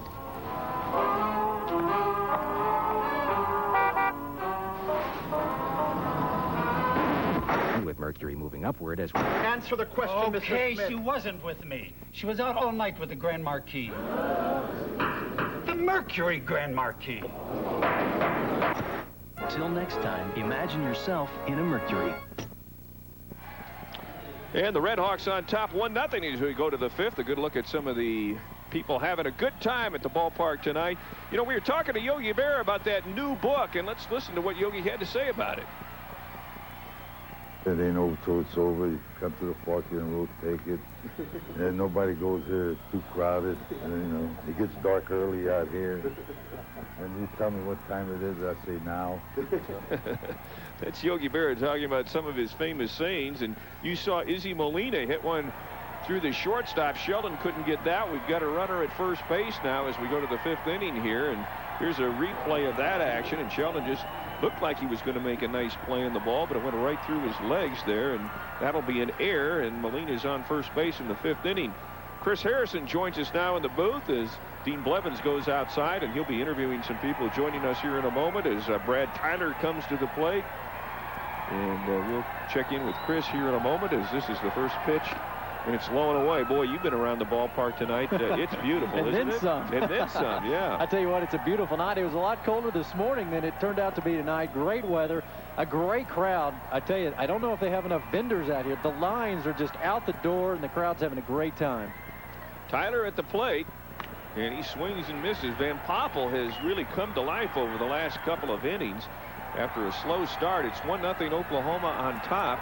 And, you know, as you get around, we see the wave going across. Now, I saw you a moment ago when you were joining us from right field. I mean, there really is not. There are some seats better than others, but there's no bad seat here. Yeah, I mean, out in right field, I think you guys mentioned as the sun's going down, it can be in your eyes, but it's just beautiful. And the skyline out there, and there really isn't a bad seat because this park, I guess basketball-wise, reminds me of Gallagher, Iowa, where the fans are just right on top of the field. Wherever you go, you feel so much a part of the action.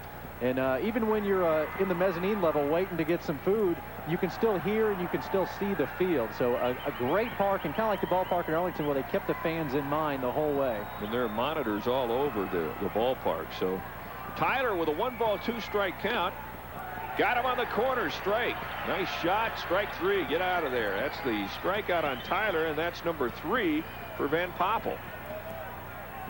Ryan Christensen comes to the plate with 1 out and a runner at first. So Van Poppel getting stronger as we go here. Greg Biagini told me before the game they'll probably keep him at about 95 or 100 pitches. He won't go the distance tonight. Well, he could sure use a good outing like he already has going tonight. Every bit of confidence this guy gets, he needs. I think that was one of the main problems. He just didn't have confidence. He got rushed up to the majors so early, and the Rangers have done a good job of starting him over.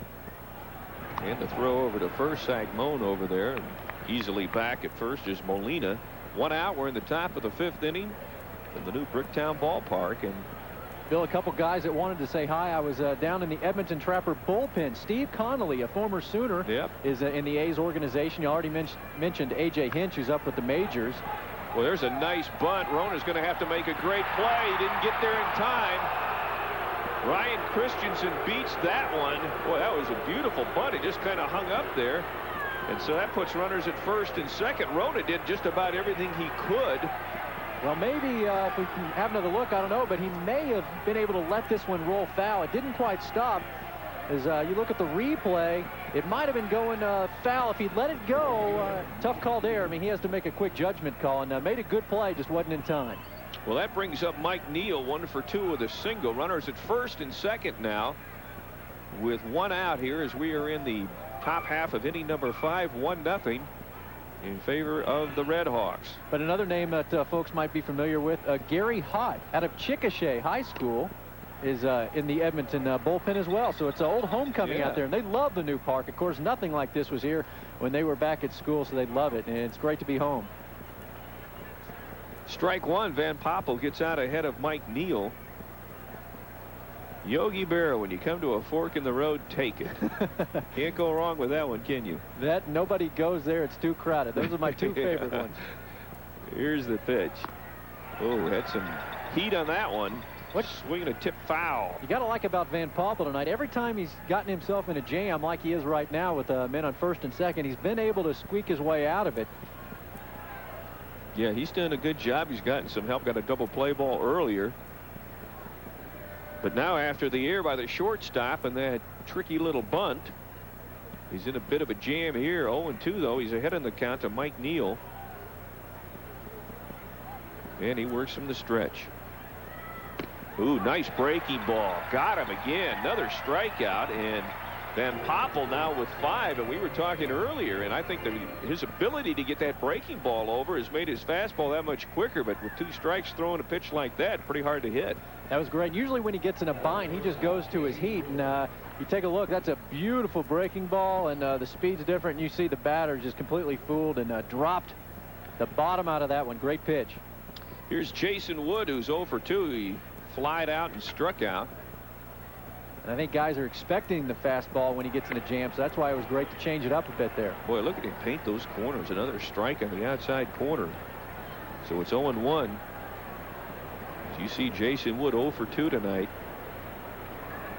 You know, you look at this outfield, and it's 325 down the left field line. Rapidly goes to 356. Then there's a jut in the wall backwards to 365. It's 415 in left center, 400 to dead center, 405 to right center, 363 to right, and then right down the line it's 325. I mean, it's really got a lot of neat little caroms and stuff that are going to come off of there. You're going to have to learn how to play that outfield. And that's one of the aspects that reminds me of the ballpark. You're looking at right field. They do have the different angles in there where it's going to be tough for a right fielder to play. You can get a lot of weird hops. It's great for the fans because that creates porches out there. A lot of places to stand. That's where I was earlier in the game, but it's tough if you're Warren Newson or any other right fielder out there playing the ball off the hop. 0-1 the count with 2 out and runners at first and second. This one's low in the dirt. Rona does a nice job of keeping this one from getting away, so nobody advances there. Molina heads back to second base, and it's 1 ball, 1 strike. This isn't exactly the home run wind you would expect in this ballpark, and it's a wind I think we'll see very much this summer. It's a southern wind that'll blow right out to left field, but tonight it's coming out of the north, and it's kind of holding everything up. Some pops that we thought might get to the wall are kind of holding up and blowing up into that wind. Yeah, left field with that wind blowing out could be a nice place to be sitting on those bleacher seats. But if you're in right field, you're going to really have to crank it pretty good to get up over that 30-foot fence out there. There's a good-looking left field. Those billboards are actually behind the fence by quite a ways. So $3. $3 for a seat out there. You can't beat that, folks. Easy home run shot, and for $3 out in the bleachers. Oh, nice pitch. Inside corner. Strike 2. 1 ball, 2 strikes. Well, Dan Popple has complete control right now. He is just painting the corners, putting it exactly where he wants to. And once again, he's ahead in the count. That's what got him out of the jam against the last guy. So it's 1-2 with 2 out to Jason Wood. Here's the delivery. Oh, nice breaking ball again. This time it's low and away, so 2 balls, 2 strikes. I tell you, Van Poppel, could you have more weight on your shoulders? I was in Dallas when he was coming out of school. He was the next Roger Clemens, the next Nolan Ryan. I mean, and that's when he was 16, 17 years old in high school, and they expected so much of this guy. I just can't imagine the pressure that he withstood and then being thrown up in the majors so quickly. So he's done a good job just to keep his head above water. The next David Clyde is what it turned out, but fly ball right field. Newson strolls over, now backs up, puts the glove up, and makes the catch. So once again, Van Poppel gets out of any damage that was there. No runs, no hits, 1 error, and 2 left. And we go into the bottom half of the 5th, and Oklahoma still on top, 1-0.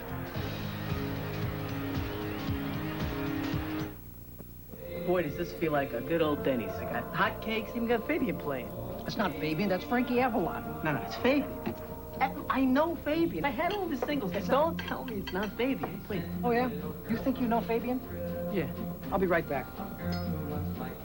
Hey, Fabian, tell him. Oh, it's Frankie Avalon, and you know nothing of my music.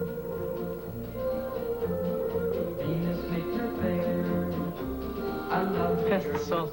That's not salt. I'm the best shopper. All the best shoppers are hurrying towards 14-hour sale this Saturday. I just like to have new things every season. Come in and save on fashion for the whole family. You just go crazy. It's all on sale. All appliances, all automotive, and all furniture. Save all over the store. Oh, I like to be there when the doors open. This is the one 14-hour sale you just got to get to. Shop smart, live well. Go for it. Everybody's doing it, reading the Bob Howard Buying Guide.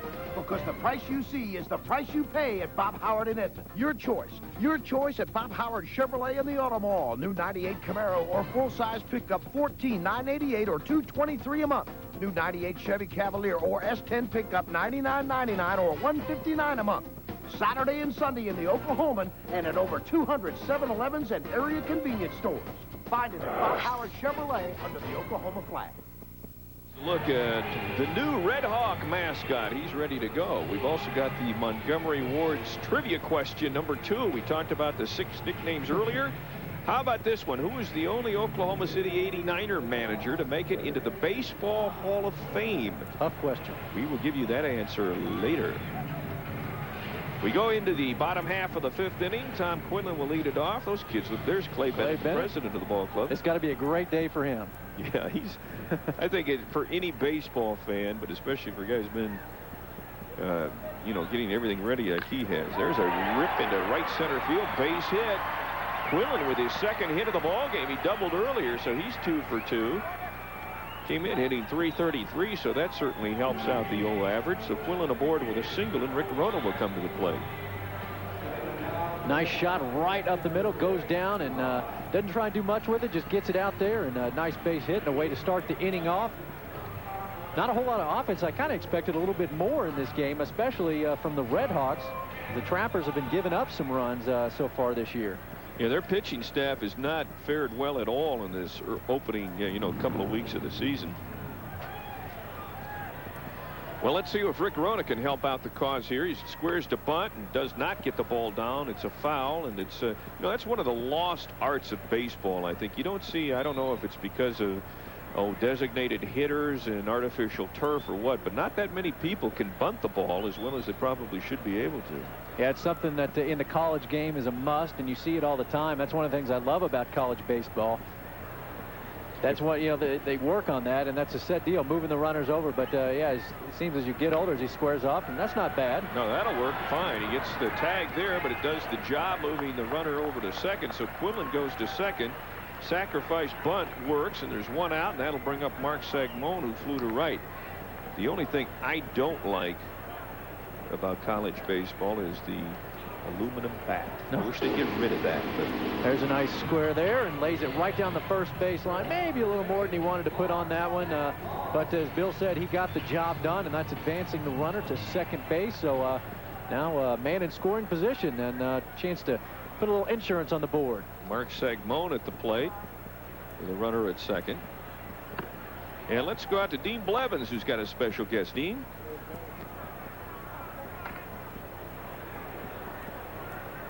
All right, Kirk Humphreys, the new mayor here in Oklahoma City, is alongside, and I know this is a huge night for you. I tell you, I told Ron Nork this is the best week in Oklahoma City history to be the new mayor. Great night. Well, the atmosphere is just wonderful, and you say you've been around for some 47 years? 47 years. I was born here. I've lived here all my life, and I think this is the most exciting feeling I've ever felt in Oklahoma City. It's just an electricity in the air. Well, and this is really the beginning of big things to come. I know that's what you believe. That's what the mayor you followed has said earlier tonight. Yeah, Ron Nork said a while ago, he says, this is great, and this is just the beginning. We'll get the canal finished here in about a year, start on the arena, get the Myriad wrapped up. It's really exciting times in Oklahoma City. So that will be a major focus of what you will attempt to do here in the next few years. That's my first priority, is finish maps, do it right. The people are really behind that, and this is just evidence of it, Dean. All right, you a baseball fan?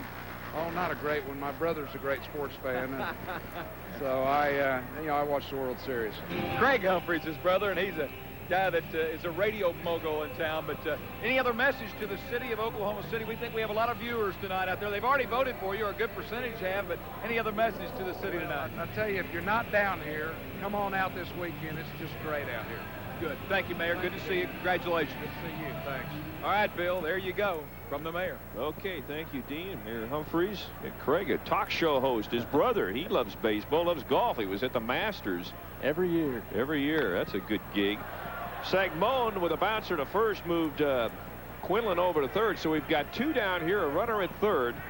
We're in the bottom half of the fifth inning. And again, we're trying to show you some of the different aspects of the new ballpark. We're obviously going to show you the game too, but we want to hear what the people have to say, and hope you understand that. And it's really a festive occasion here. It's much more than just baseball tonight. Even if you love baseball, there's much more to it than that tonight. This is Mark Little, who's had a great start, but swings and misses right there, and it's 0-2. Bill, we've both been down here all day. I cannot remember an event as big as this. Maybe the opening of Remington Park was covered pretty well, but nothing that just brought the city and everybody got so excited like this. All the media coverage nationally, it's been amazing today. Little takes high and away for ball one. Little with an 8-game hitting streak on the line. He's 0 for 2 tonight, bounced out a couple of times. But yeah, and I think the thing that makes this so impressive, it's the beginning of so many other things to come in downtown or the Bricktown area. And Remington's a beautiful facility, but it's kind of by itself out there, and here this is just part of a lot of things that will be happening downtown. Here's the 1-2 pitch, and it's chopped towards third, but foul, so Mr. Little stays alive. I tell you, if he can get on, Little has got some wheels. Last year, he was the fastest minor leaguer. So this guy can scoot if he can get on base. 3 dingers so far. He does strike out a little bit much, but that's probably his downside. But right now he's hitting .371, so enjoying a good year just in their 9th game of this season, very early on. 1-2 the count. Good chance to watch Stein's pitch, and it's high and away for a ball, so Little has worked the count to 2-2. I tell you, I stood next to Stein in the bullpen when I was down there talking to some of the Oklahomans. Conley, that guy is huge. He's a big fella. He is so big. They didn't have a catcher in their bullpen. They were trying to get one, and none of the guys would catch for him because he kills them. That guy throws so hard, everybody was afraid of him. He probably bounces one every once in a while to make it worse. Here's the 2-2. Woo, that's a tough pitch to take. But he did, and the count is full. Little has a 3-2 count now with a runner at third and 2 out here in the bottom half of the 5th inning. Little showing some great patience there. He was one of those guys, I mean, just playing high school ball. If it was 2 strikes, you know, the guy could throw it anywhere, and I was swinging. Yeah. But these guys, they know what they're doing. They're going to take it if it's not there. That's why it's AAA in the booth. Yeah, that's right. That's why it's AAA in high school. Yeah. Reminds me of photographer Greg Blackwood told me he was a great T-ball player when he was 8. And everybody was a great T-ball player. There's a shot down the line in left field. Another run scores. And there's those legs you talk about. Little easily into second base with a double. The streak is at 9 games for him. And it's a 2-0 ball game.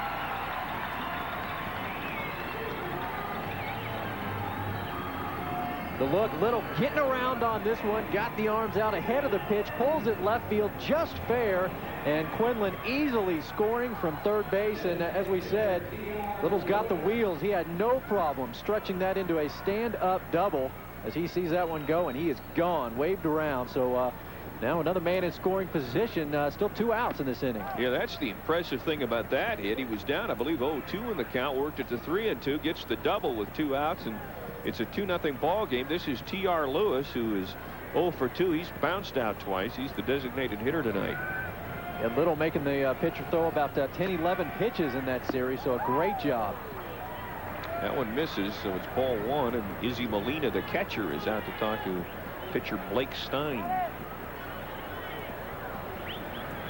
Trying to find those numbers I had in Edmonton, and you were talking about their pitching. I'll be darned if I can find it, but it was the team ERA. This is Pete Rickard coming out to the mound, and you longtime baseball fans remember Pete Rickard, a left-hander, I believe for the Dodgers. I remember for the Senators. He pitched for the Orioles in the World Series.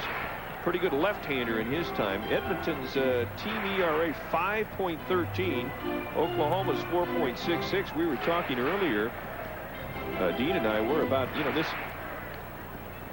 Pacific Coast League and how much of a hitter's league it is. Oh, yeah. Got the answer to that trivia question answer. Wait, don't tell me. Okay, never mind. Who was the only Oklahoma City 89er manager to make it to the Baseball Hall of Fame? Jim Bunning did so just a year ago, so that's good.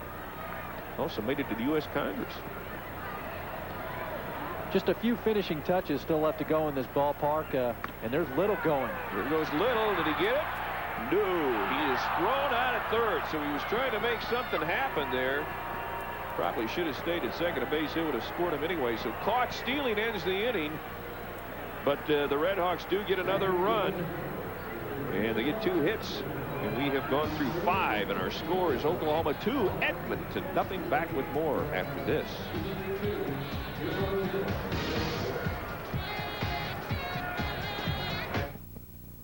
From our farm to our store, only Brahms gives you more.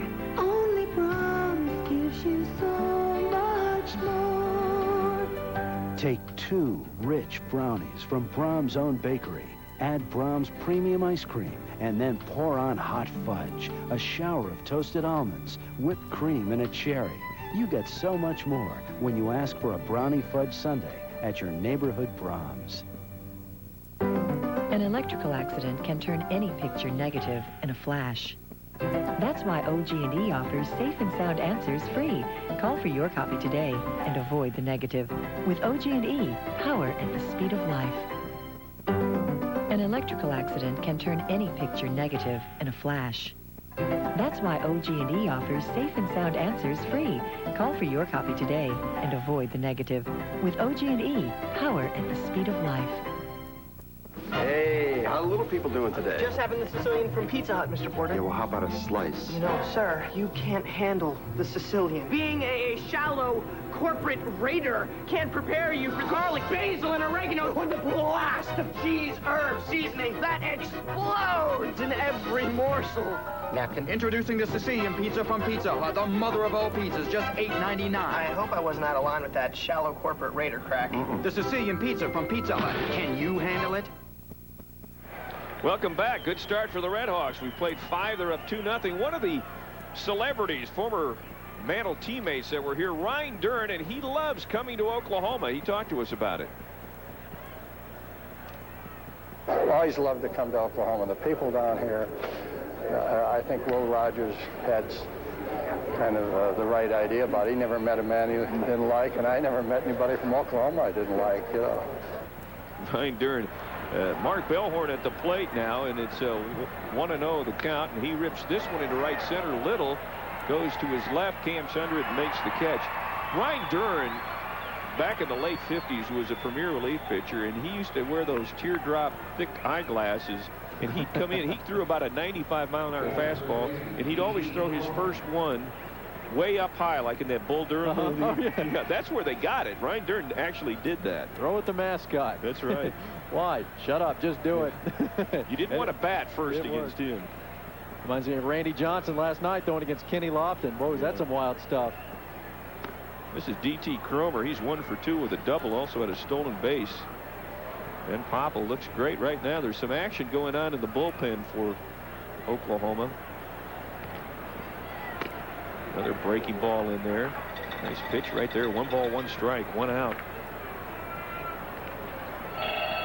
Bill, that's Mark Small warming up out in the bullpen. As you said, Van Poppel has pretty good control right now. As we were mentioning, he's painting the corners and seems to have on a great roll, but he is on pretty close to a pitch count. So 90, 85, 95 pitches, they'll probably pull him regardless.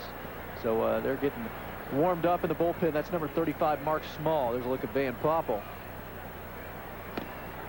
Pitch is low down there. If he can get out of this inning fairly quickly without much damage. 84 on the gun right there, but he's thrown over 90 a couple of times. But if he can get out of this, I'll tell you what, Greg Biagini and pitching coach Tom Brown be tickled to death, because he's really done a good job. He's a little frustrated there. Gives up the walk. I think that's his 3rd walk as I check my numbers. Yeah, walk number 3 given up by Van Poppel. So 1 out, a runner at first, and Frankie Medicino, who is 0 for 0 tonight, as a sacrifice and a walk comes to the plate. Just rolls off the tongue. Yeah. There's your man, Mr. Small. Great to see all of these people here. Just took a look at the field from the top view. I tell you, another unsung hero, a guy who you really don't see ever, is Monty McCoy. He is the groundskeeper. He was the groundskeeper and crew for a long time. He did everything by himself, and beautiful job. This place, we talked about the stadium, but the field is state-of-the-art. They used about 80%, 90% sand out there in the outfield.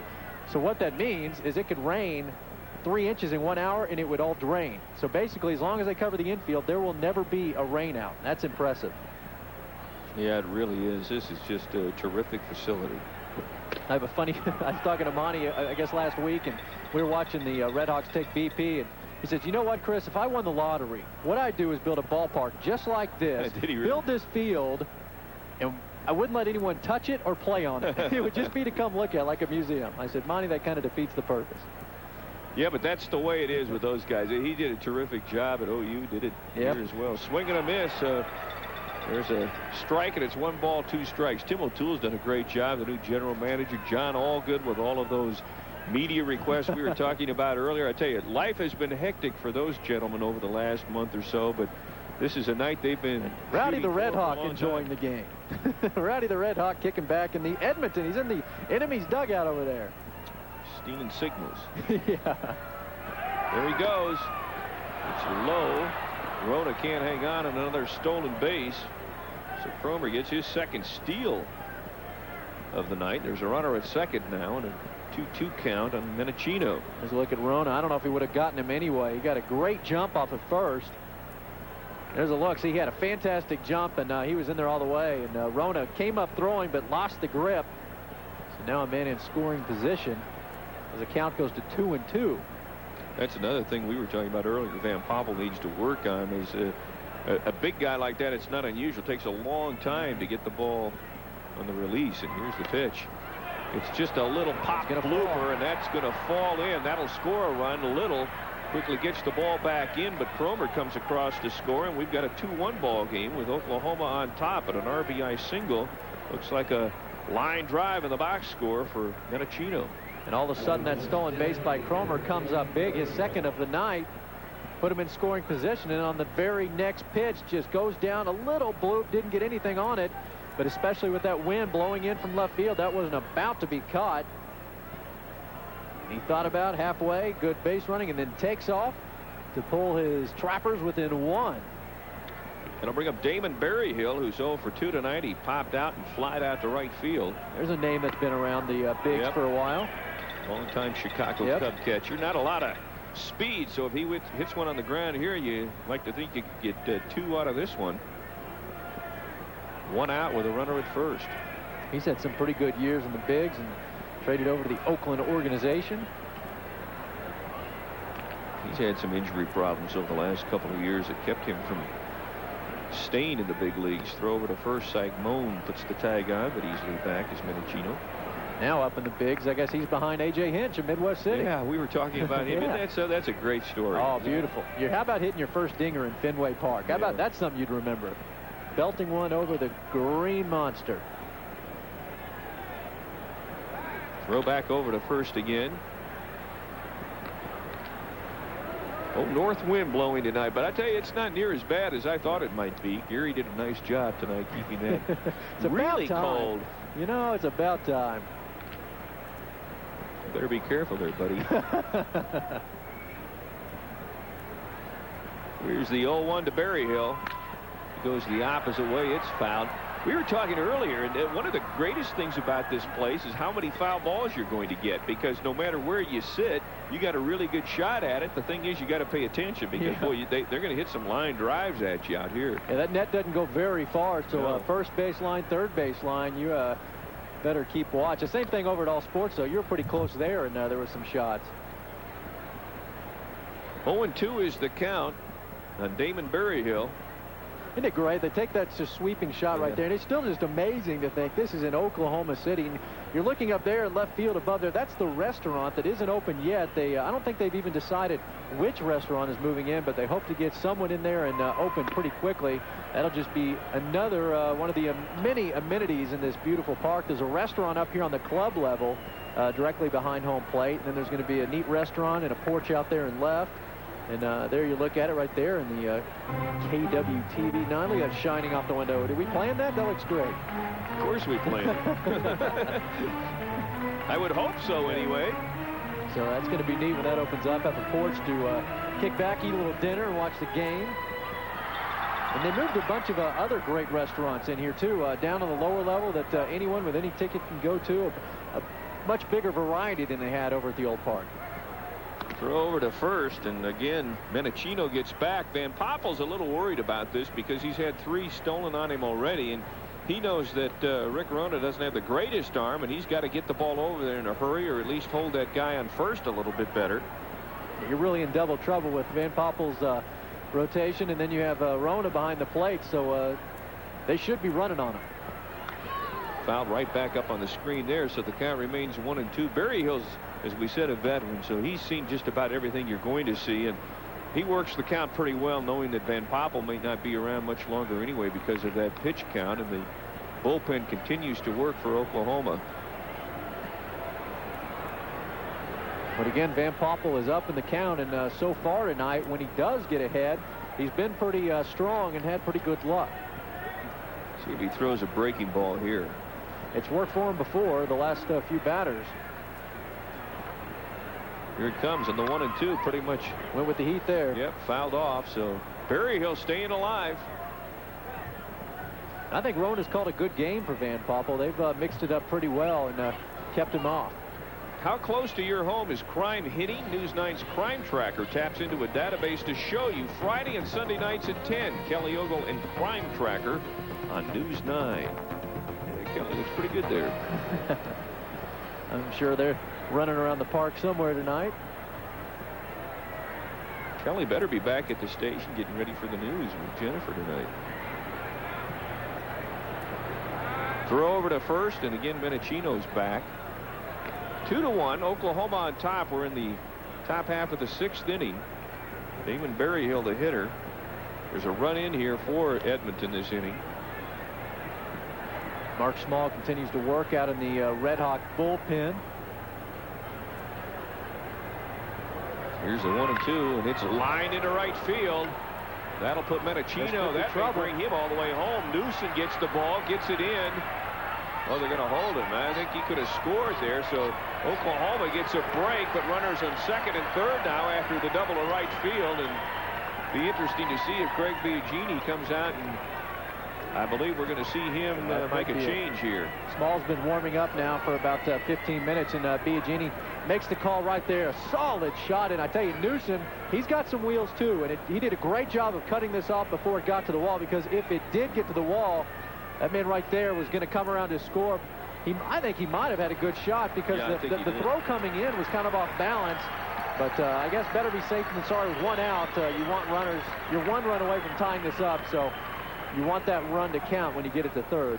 Well, Van Poppel leaves now, and he's done after 5 1/3 inning. And Small will be the new pitcher. We'll take a break and be back with more right after this. Thanks to our 2-acre warehouse, Bob Mills Furniture is able to purchase merchandise in huge quantities from manufacturers all over the world and offer you tremendous discounts. Here's a great example from Italy. This contemporary bedroom group with a large dresser, the frame mirror, the mirrored queen or king-size headboard, along with the 2 bedside chests, including the TV armoire, all 6 pieces, $14.88. The best part, $10 down and $10 a month. Friends, join us soon at Bob Mills Furniture, the working man's friend. From our farm to our store, only Brahms gives you more. Only Brahms gives you so much more. Take 2 rich brownies from Brahms' own bakery. Add Brahms premium ice cream, and then pour on hot fudge, a shower of toasted almonds, whipped cream, and a cherry. You get so much more when you ask for a brownie fudge sundae at your neighborhood Brahms. Well, Mark Small's the new pitcher. He'll be coming in to replace Van Poppel, whose number's 5 1/3 innings, 5 hits and a run. He struck out 5 and walked 3, and Mr. Small comes on in relief. Yeah, he's not quite as big as Van Poppel, 6'3", 205, a right-hander. We'll see him in a bit, but first, let's throw to our right-hander, Dean Blevins. Dino. Thank you, Chris. 6'3", 205. I don't know about those dimensions, but the big guy next to me, Doug Sauter, the Blazers coach, is here catching some baseball tonight. Coach, good to see you.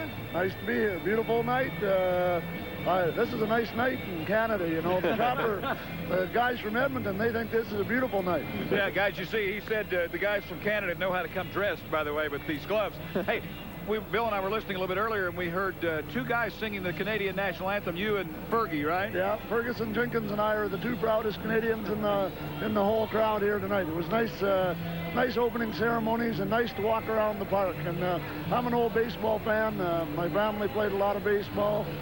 My dad and my Uncle Fritz were both inducted in the Saskatchewan Baseball Hall of Fame. And so baseball's been deep in our blood for many, many years. Baseball been better good to you. Hey, tell us about the facility, though. We're trying to get perspectives from a lot of different people. What do you really think?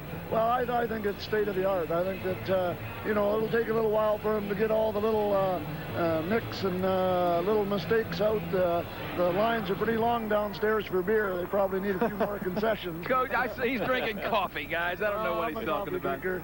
You don't take a beer when you go ice fishing. So, but I think it's got everything. And I had no trouble parking. I parked over by the Marriott where I park for the Blazer games, and drove downtown here, and nice little walk. But everybody's out tonight. It's really nice to see. All right, good. Hey, Bill, take it back for a second, and then I want to get him before he runs to give us an update on the Blazers, because they're down, of course, 1 game none in that best of 7. Yeah, that needs to turn around in a hurry. This is Izzy Molina at the plate with runners, a runner at third and second, and just 1 out. So Small has his work cut out. There's a bouncing ball. It is fair down the line. That'll score 1.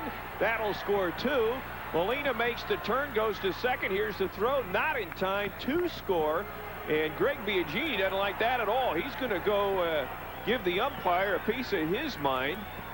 Boy, that's a tough way to come in. There wasn't much to do there. Molina with a 2-run double. Biagini doing his job. You might as well complain. We have a pretty good vantage point. I think that absolutely painted the line. Hopped over third base, and from my vantage point, seeing it the first time, I agree with the ump. I think it stayed fair, and Biagini not putting up much of a fight, but you might as well since you just gave up 2 runs. Here's another look. We'll see if we can. It's kind of tough to see with this angle. And that's fair all the way. Good call. That caught just the inside. The chalk flew. Ump was all over that. All right, Dean, is Doug going to get those Blazers back on track? Yeah, I don't know. Bill wants to know if you're going to get the Blazers back on track. Down 1 game to none, best of 7, playoffs to Wichita. Go back up there. Go up there tomorrow night and hopefully even the series, and then back here Saturday night. So we played well last night, and Wichita got a couple bounces, and good playoff hockey, hard hitting, and it was very exciting. I think our fans enjoyed it. But answer the question, Coach. Come on, you going to win or not? Oh, we're going to win. We're going to win. We're going to grind them down. It's going to be a 7-game series. So I predicted a 6-7 game series. I think we'll beat them. We just got to score some goals. All right, thanks, Coach. Good luck to you. And Doug wants you to come down and buy tickets to the Blazers playoffs on Saturday, but also, Bill, of course, the Redhawks in town this weekend as well. Yeah, it's a great weekend. Thanks, Dean. Thank you, Coach Sauter. Brad Tyler at the plate. 2 strikeouts tonight. Boy, Mark Small needs one here in the worst possible way. 2 runs come in on that grounder over third base, and this is on the outside corner for a strike. 1 ball, 1 strike. Well, you hate to come up and give that up to the 8-hole, and then now you have the 9-hole man up. So these are guys you need to be getting out. Say the Blazers playing Wichita. That's a team that it's their nemesis. They haven't beaten them yet in the playoffs, so they're struggling against Wichita. For some reason, they have their number. Hopefully, they can change the tide as they go up there for game 2. Yeah, it's tough to lose that opener at home, but at least it gives you some opportunity, some time to come back. Tyler here fouls this one back, so Small gets ahead of him. 1 ball, 2 strikes. Maybe if you believe in omens, you know, the Blazers lost game 1 at home in their last series. That's right. Went on to win 3 in a row, so maybe they can do it again. But back to baseball. Yeah. That's one of the great parts about this. You know, out of all sports, they have the big hill and the berm, so they kind of wanted that touch in this ballpark. So they added that little picnic area out there. And again, it's like $3. You can bring the family out, kick back, and great place to watch the game. 1-2 is the count. Breaking ball just misses, and it's even at 2-2. The runner at second base is Izzy Molina, who was just activated today by Edmonton after an injury, and he's 0 for 2 coming in, but then gets the double to knock in 2 runs, and Edmonton with 3 in this inning leads it by a score of 3-2. And Mr. Small with his work cut out for him. Works out of the stretch, checks Molina, and here he comes. Boy, the breaking ball way out. And it's now 3-2, so he was ahead in the count and has lost it. And you can see when he throws that breaking ball, that one was really slow. 73 on the gun. Pulled the string on that one, and Small needs to work himself out of a jam with a man in scoring position. Great shot right there. And here he comes. Swing and a miss. He got him out. So Tyler strikes out for the 3rd time tonight. And there are 2 down, and that'll bring in Ryan Christensen, who is 0 for 1, but has walked twice and also stolen a base. His other time up, official time up, he did strike out. Hey, Small, he's only 2 inches shorter than Van Poppel. And Van Poppel just seems so much taller out there. I guess he's a big, lanky guy, 6'5", 210, and Mark Small, 6'3", and 205. So only 5-pound difference, but Van Poppel just seems so intimidating out there. Small just doesn't look quite as big out there on the mound. Been an Astro. He's had major league experience. So Christensen at the plate with 2 out here in the 6th inning, and the runner at second. It's another breaking ball misses, and it's ball 1.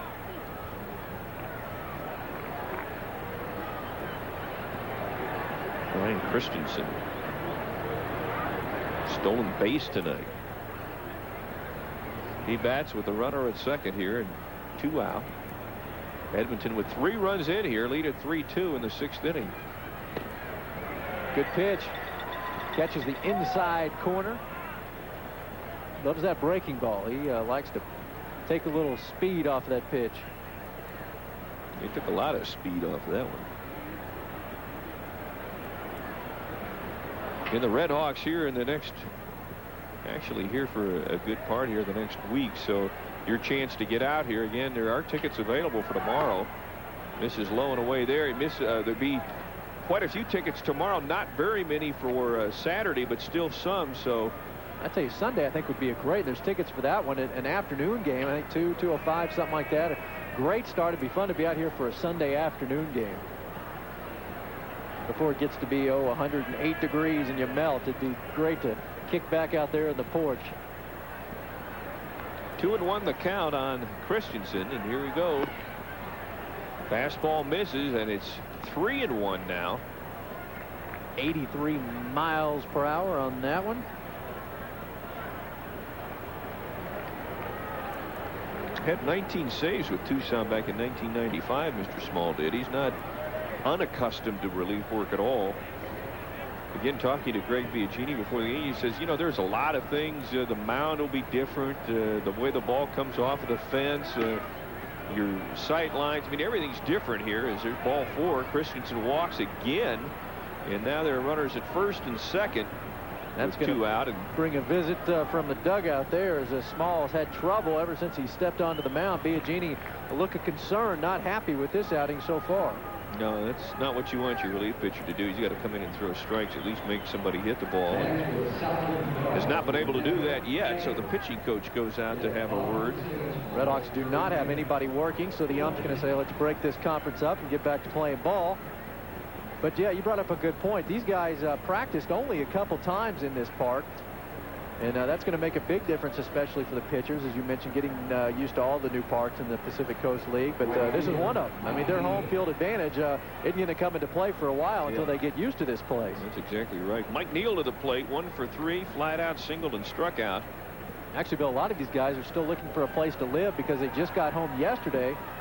Biagini gave them a day off.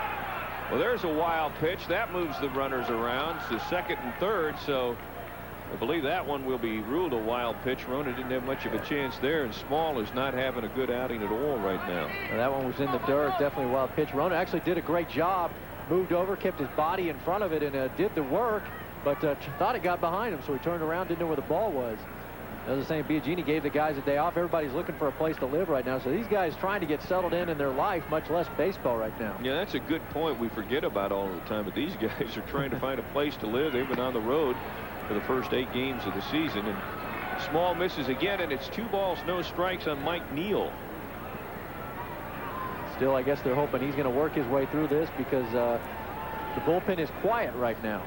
Well, I know Greg Biagini wants you want to win every game, but your opener in the ballpark with this kind of crowd, you want to give them a good show. And of course, not time to panic yet. It's only the 6th inning. There's a breaking ball in there for a strike. This game moving along pretty well, as you see the 72 mile an hour on the speed gun there. This game roughly a little over 2 hours into it, or maybe a little less, and we're moving in. So that's not bad. 2 balls, 1 strike with 2 out. Small would love to get Neal here because the heart of the order is coming up, and here is the 2-1. It's inside, not even close. 3 balls, 1 strike. And either Small's having location problems or Rona isn't quite sure the location it's going to be because he's diving all over the place behind the plate. Small having a tough time hitting the target. Jason Wood is the on-deck hitter. He is 0 for 3 tonight. And, of course, you don't want to give Neal too much good to hit because you do have first base open, so you don't want to give him anything too sweet. But here's a 3-1, and that's in there for a strike. 3 balls, 2 strikes. So the count is full with 2 out here in the 6th inning. A couple of fellas that got a great seat tonight right on the wall. That's what I love. You know, when you're walking around, you see all the little leaguers. They have their jerseys on, their gloves out there in the outfield. It's good to see baseball back again.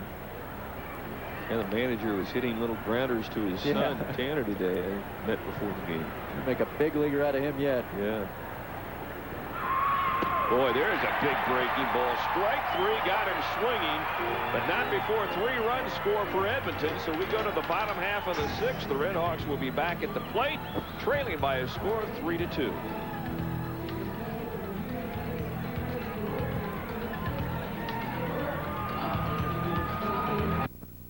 This is Imagine TV. Mind stepping under the Grand Marquis, sir? Is there a problem, officer?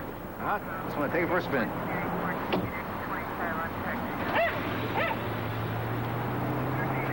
Want a donut? With Mercury moving upward as we... Answer the question, Okay, Mr. Smith. she wasn't with me. She was out all night with the Grand Marquis. The Mercury Grand Marquis. Till next time, imagine yourself in a Mercury. Boy, does this feel like a good old Denny's. I got hot cakes, even got Fabian playing. That's not Fabian, that's Frankie Avalon. No, it's Fabian. I know Fabian. I had all the singles. Don't tell me it's not Fabian, please. Oh, yeah? You think you know Fabian?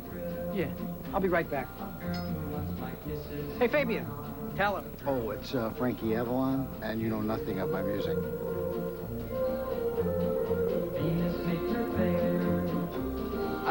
Pass the salt. That's not salt. Every summer, we go on a road trip, camping in the Arbuckle Mountains, fishing and boating at Grand Lake, and then up to Aunt Helen's in the Panhandle. But this summer, we're doing it all in our new Ford Explorer. Leather seats, power moonroof, premium stereo. And look, the radio and air conditioning controls are right here on the steering wheel. Nice. Plus, we got 1-9 financing. So this year, instead of sleeping at Aunt Helen's, we're staying in a hotel. Yes! Oh, yes! Well, the Redhawks are going to have to get the bats going now as they give up 3 runs in the top of the 6th inning. It is now 3-2 Trappers on top as we start play here in the bottom half of the 6th inning. Again, Stein stays in on the mound, and we got a new Pacific Coast League to talk about. The American Association is no longer, so here's a look at the divisions. The North has Calgary, Edmonton, Tacoma, and Vancouver. In the South, Fresno, Las Vegas, Salt Lake City, and Tucson. And the ball's going to be flying out of those ballparks, I can promise you. That's why there's so many, there's so many great hitters in this league. And here's the rest of what we have. Up in the East, Memphis, Nashville, New Orleans, and OKC. And, of course, Albuquerque, where the Redhawks just got back from, as well as Colorado Springs and Iowa Cubbies back in there in Omaha. Boy, Nashville apparently hit pretty hard with tornado damage today. Oh, man. So 35 tornadoes the last time. Is that right? Yeah, unbelievable stuff. Yeah. Knocked our CBS affiliate off the air for a while. We'll have all of that coming up on News 9 at 10 o'clock. And T.R. Lewis at the plate to lead off the 6th. He's 0 for 2 tonight. Saw earlier tonight, amazing video. And I know Gary and the guys have that back and show that to you again later on in the news. Lewis fouls that one back, and we're even at 1 ball, 1 strike. We're in the 6th inning. And the beautiful new Bricktown Ballpark as the Trappers take on the Redhawks right here. But a good ball game. Oklahoma out to a 2-0 lead at 1 point, give up 3 in the 6th, and are down 3-2 now. That one paints the corner. 1 ball, 2 strikes. Lewis came in at 278 with a homer and about 6 RBIs on the year, and he's 0 for 2 tonight. Again, this is just game 9 of the season. He's 0 for his last 10 at the plate. That one misses, even at the count, 2 balls, 2 strikes. When as a ball player, you hate to get off to a rough start because you have the whole off season and you're so pumped up and you're ready to go for the new year. And then you start off 0-8, and now he's 0 for 10 at the plate, and then you start thinking to yourself, man, what am I doing wrong? And he's still having a tough time seeing the ball as he gets punched out there with a fastball. Strike 3. Lewis is out on strikes, and we've got 1 out, and Warren Newson will come to the plate. That's a nice shot as you saw the pan across left field. We've talked about the different angles off of the fence, and you can see the way the ball goes into the corner there. Then there's another jut at left center by the Coors Light sign. Then you go back even deeper into left center field, and then back around. And it's really, I mean, it's very unique. A lot of different things here as Newson comes to the plate, swings and misses on this one. Strike 1. He's 1 for 2 tonight. Compact little guy. He's got some power. He can move the ball. He's got some pop. He did pretty well with the bigs last year with Texas. He was a pretty good player. Kind of used as a utility player out and around in the outfield. He did a good job. He thought he was going to make that big league club and said he didn't really realize he was having to prove this spring that he was going to be the guy. But Mike Sims, a former 89er, had a great spring, and he ended up staying. But, you know, Newson, what a great attitude as that just paints the outside for a strike. Strike 2 now. He's down 0-2 in the count. But Newsom, what a great attitude. When you could see maybe he'd be a little bit bitter about not making the big club, but he says, I don't care, and I'm just going to make it back. I don't want to make it back through an injury. I want to earn my way back and show people I deserve to be in the bigs. So he's taken this as just a step in his career and has a fantastic attitude and loves being here, and obviously wants to get back to the next level, but I think you could understand where a guy who spent so much time up and at the top would obviously not want to be back in AAA. Well, if you're going to be in AAA, there's not a better place to be than this ballpark. Here's the 1-2. It's off the fist, blooped into short center field. But coming in to make the catch is Christensen. It looked like he was going to go that far when he first hit it. Flies out there, 2 down, and Brett Barbary, who has flied out twice, flied to center and flied to left, will come to the plate. He's 0 for 2 tonight. The wind causing a little problem. You saw the outfielder, center fielder, having a tough time judging it. It gets up in the air there. When it gets above the billboards, the wind kicks up a lot higher and is blowing the ball in. The guys have had a tough time judging a couple of them out there. Barbary to the plate with 2 out here in the 6th. There's a fastball that handcuffs Brett, and strike 1. Edmonton leading 3-2 here, bottom half of inning number 6. 4-game hitting streaks on the line here. Tell you what, Blake Stein has been impressive since he's been in here. He's done a great job. Barbary, a great guy. Talked to him in the clubhouse before the game. He was pumped up. These guys, they know all the hype around this, the ballpark opening. They watched the station today. They were watching TV, and they saw everybody getting all pumped up. There's another souvenir.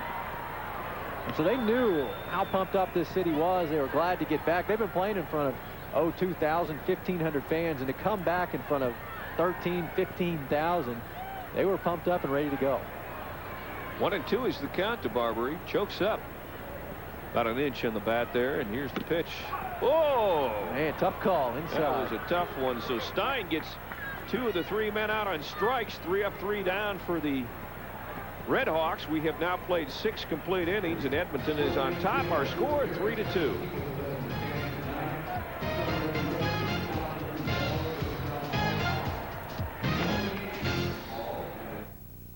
Okay, check it out. A Cherry 65 Mustang Fastback, a 289 4-speed dual exhaust. They don't make them like they used to, right? Right! They make them even better. Check this out. The 98 Stang, fuel-injected high-output 4.6, quick-shifted 5-speed overdrive tranny, stainless steel headers, and low-profile tires. Not to mention dual airbags and the 460-watt CD player. I guess things really do get better with age. 98 Ford Mustang, starting under $16,500 at your Oklahoma Ford dealer. Before you choose a health plan, we suggest you do a little digging into the companies that own them. You'll discover that Community Care, unlike most other plans, is 100% Oklahoma-based. In fact, Community Care is owned and operated by 4 of Oklahoma's most respected nonprofit hospitals. And who better to offer health care than the ones who provide it? Community Care. All our roots are right here. I'm already a winner, my cat's getting a platinum card, and this is disgusting. You know why these come-ons all seem the same? Because they are. You want new and exciting, see a Pontiac dealer. It's closer than you think. Here, watch this. Now get 1.9% APR GMAC financing that could save you an average of $1,866 in finance charges. That makes now the best time to buy. See your Oklahoma Pontiac Pack dealers. Do not adjust your TV. Only your thinking. We are back as we go to the 7th inning now. The Trappers on top of the Redhawks 3-2. You see Edmonton with 7 hits, Oklahoma with 5. Jason Wood will lead things off in the 7th. He's 0 for 3. Has 2 flyouts and a strikeout tonight, so not much going there. Mark Small, the second pitcher for the Redhawks. Todd Van Poppel got the start, went 5 1/3, and Mr. Small had a rough go in the 6th inning, but now we're into the 7th. They'll try to hold him and see if the bats can come back. Small last inning didn't have a lot of control, seemed to have some problem hitting the spots, had no problem throwing that. Fastball for the first strike. There's your buddy. Boy, Rowdy's getting around tonight. He's all over the place. That guy's getting a workout inside that suit. 0-1 the count to Wood. And here's Small second pitch. My buddy. You guys pal around, don't you? Dean Blevins Speaking of Rowdy. He's all over the place. Dean, where are you? Well, we're sitting over here, Bill, along the first baseline. How's it? You got me? I see you. Huh? Yeah. How we looking? You look great. Well, we're going to play a little candid camera here. Oh, hold timeout. Back to you, Chief. Fly ball center field. Little backs up, makes the catch. Okay, Dean. Well, we're going to go down the aisle here and just look around. It is a wonderful state-of-the-art facility, and the more that you're around it, the more you see. You guys having a good time? Great time. How are you? You sure? Yeah. All right. Who are you? Mike Kaufman. Mike Kaufman. Is this your my wife, Linda? Your wife? Hi. How you doing? Good. You know what channel we're from? Still 9. Yeah, there you go. But anyway, yeah, Bill, I was kind of worried about that one. Anyway, it is wonderful down here, and crowd, a few hecklers occasionally slip in here. How you doing, folks? What's your name, young man? Matt Allen. Matt Allen. You a baseball fan? Yeah. Have you been to many 89ers games in the past, or is this your first AAA game? Well, I've been to a couple. Were you having a big time tonight? Come on, get some energy. You're on live television. Yeah. All right, Bill. Anyway, the flavor's pretty good down here. These people, it's really more the festivity than actually the game, isn't it, sir? Absolutely phenomenal. The atmosphere is so great. I'm so proud for Oklahoma City. It's really great. There you go. There you go, Bill. Well, we went into some uncharted waters there, William, and sometimes it works and sometimes it doesn't. Well, I think it ended up fine. I was worried there for a minute, but everything worked out fine. Okay, good enough. The dad there in the Yankee hat, he's just got to be glad to be in a place where there's no structural problems. No, man, how about that? 75-year-old Yankee Stadium. Talking to Bobby Mercer today. I guess they've moved that series this weekend to Detroit. He's headed down there. Bellhorn fouls off another pitch. They had a good result in Shea Stadium yesterday.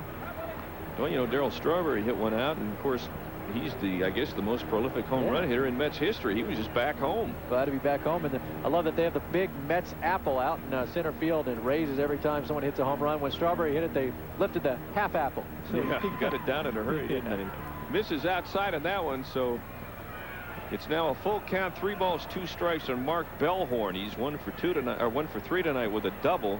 Starting to cool off a little bit. You see the blankets out there a little more now. And here we go. That ball's hit the left field. That's foul. Small even in the count now, 3-2. Looks like he's settled down a little bit. Looks like he has a little more control. And again, these guys are probably pretty jacked up coming into the new park. It's a sold-out game, so there's a lot of pressure, and they can feel the jazz in the air. So he came out throwing a little hard. Nice pitch, but misses. Ball 4, so Bellhorn gets a walk, and D.T. Cromer comes up. Yes, this time of year means baseball, but it also means something else. Severe weather. Gary England Max and the News 9 Digital Weather Network covers the skies 24 hours a day. So stay with TV9. We'll keep you advised, as Gary would say. There's some fans up in the stadium. Looks like we got a little argument going there. We better get off of that. Pulling out the blankets. Arguing over who's going to get there. Well, you know, a lot of people still here, though. Not many have left. And when you think about it, it's a little bit chilly out here. Cromer at the plate now with a double, a stolen base. Actually, 2 stolen bases, a walk. He scored a run, 1 for 2. He's had a nice night. Let's see if we can get him to hit into a double play here. Say, Biagini going back to Van Poppel, who started off this game and threw pretty well for a while. They got to be happy with his outing. He needed a good one under the belt. That one's popped straight back. I get this one. Rona gives. Boy, I didn't miss coming back in by much. Rick Rona gave chase to that one, but it's up in the stands and it's fouled out. But boy, I thought he might get that one. Nice hustle there by Rick Rona. Talk about something else. The catchers out here watching BP last week. The catchers were throwing each other balls up around the net area and around the dugout because they're trying to get used to the new confines. Catchers want to know how much room they have and how much room there is on the warning track. So getting used to all the little intricacies of this new park. 0-1 the count on Cromer. The runner at first, 1 out. We're in the 7th inning. Edmonton leading Oklahoma by a score of 3-2. The Trappers get 3 runs in the 6th inning. Other than that, they've been without a run. There goes the runner. Fouled off. Probably a good thing there. So Bellhorn has to go back to first base, and the count is now 0-2. That hit and run on all the way there. Just about got a piece of it. Cromer's a pretty good-looking hitter. He gets the bat on the ball. Pretty smart base runner. He has a nice, smooth, fluid swing. Pretty big guy. You know, one of the things that if you want to see at the ballpark and you're coming out here this weekend or over the next couple of weeks, take a look around, walk around the stadium and see all of these huge cards of some great Oklahoma baseball players who have been here in the state. Another foul off.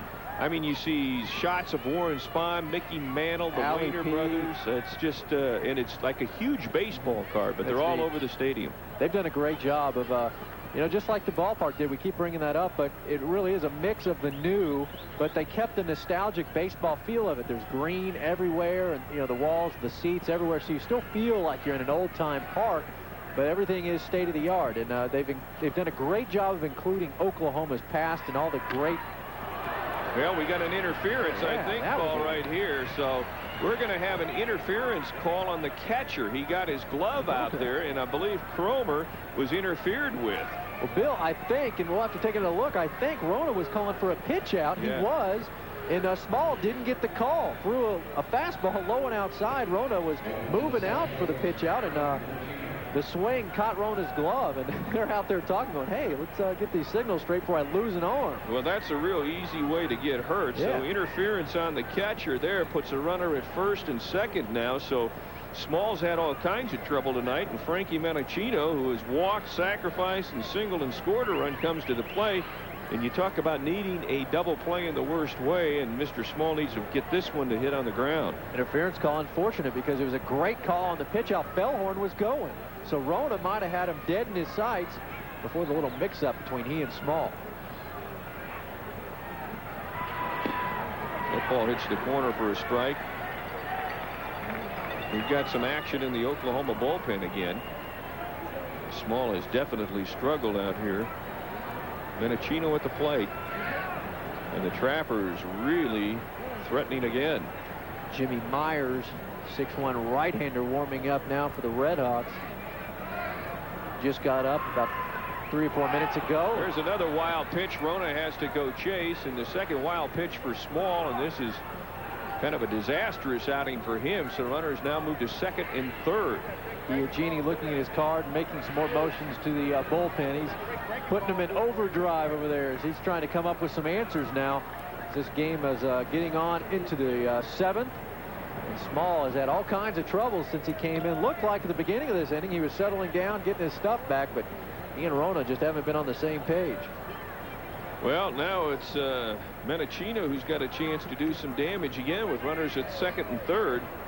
And Small is really having a tough time with things now. And, you know, Jonathan Johnson was the scheduled starter tonight. We'll talk about him here in a moment. The infield comes in, and that's rocketed into left center field, and that'll clear them all. 2-run score here. Menachino makes the move. He's going to go for 3. Here's the throw, and he's going to make it. Menachino with a triple and scores 2 more runs, and Mr. Smalls had just a disastrous outing. It was like he knew what was coming there. Absolutely had that guessed and just belted it on a rope all the way to the wall out to 415 sign. Look at this, just not fooled, all over it, and Small just can't believe it. Perfect shot right into the gap. That scored 2 easily, and Menachino didn't have to put much of an effort in to come all the way to third base, so he's still not out of danger. 1 out only in this inning.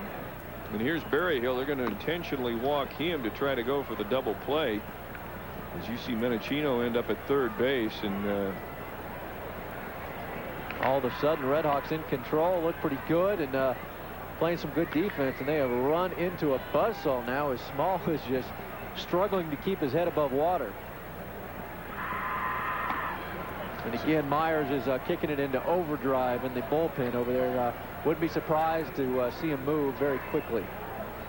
Myers is an Oklahoma City man. There's ball 4, so Berryhill gets the intentional walk. There are runners at first and third with 1 out, and coming to the plate now is Izzy Molina, who's had a nice day already, and Greg Biagini's going to come out, and that's going to be the end for Small, and it's been a tough go for him. So Biagini will come in and call for Jimmy Myers out of Oklahoma City, and that'll be it there. So we'll take a break as Jimmy Myers will come in to try to put out the fire. Edmonton on top by a score of 5-2. This beautiful transitional sofa is really a sleeper sofa with a big, thick 7-inch mattress that will offer maximum comfort for your overnight guests. The earth tone texture fabric will give years of service, only $5.99 at Evans. The chairbed prices start at $3.99. Dual-purpose furniture from our Lacrosse Sleeper Gallery at Evans. If we don't have just what you want in the gallery, Lacrosse is accepting special orders for a limited time at a 10% discount. So you get just what you want and save where Oklahoma has shopped for furniture for over 60 years. Evans. How do you like your chocolate? Brahms has premium, light, no sugar added, and chocolate frozen yogurt. We have chocolate almond, chocolate pecan, chocolate toffee, German chocolate, and Rocky Road. There's cappuccino chunky chocolate, death by chocolate, chocolate chip chocolate, chocolate pecan divinity, chocolate amaretto, and chocolate marshmallow. At Brahms, we do more with chocolate because you can never have too much chocolate. That's the new pitcher, Jimmy Myers, who will come in. Mark Small went just 2/3 of an inning, and it was not good. He pitched, gave up 2 hits and a couple of runs, and of course didn't get any help with that catcher interference, but he made a bad pitch, so I guess it was his fault anyway. 43 wins, 68 losses, 3.69 ERA. Not bad. He was a Baltimore prospect with the O's. Got a good curve, change, and he's a veteran, been around 6 different organizations. So he's been around in a big, strapping guy. He likes to throw the fastball as well. But he's got a pretty good array of pitches.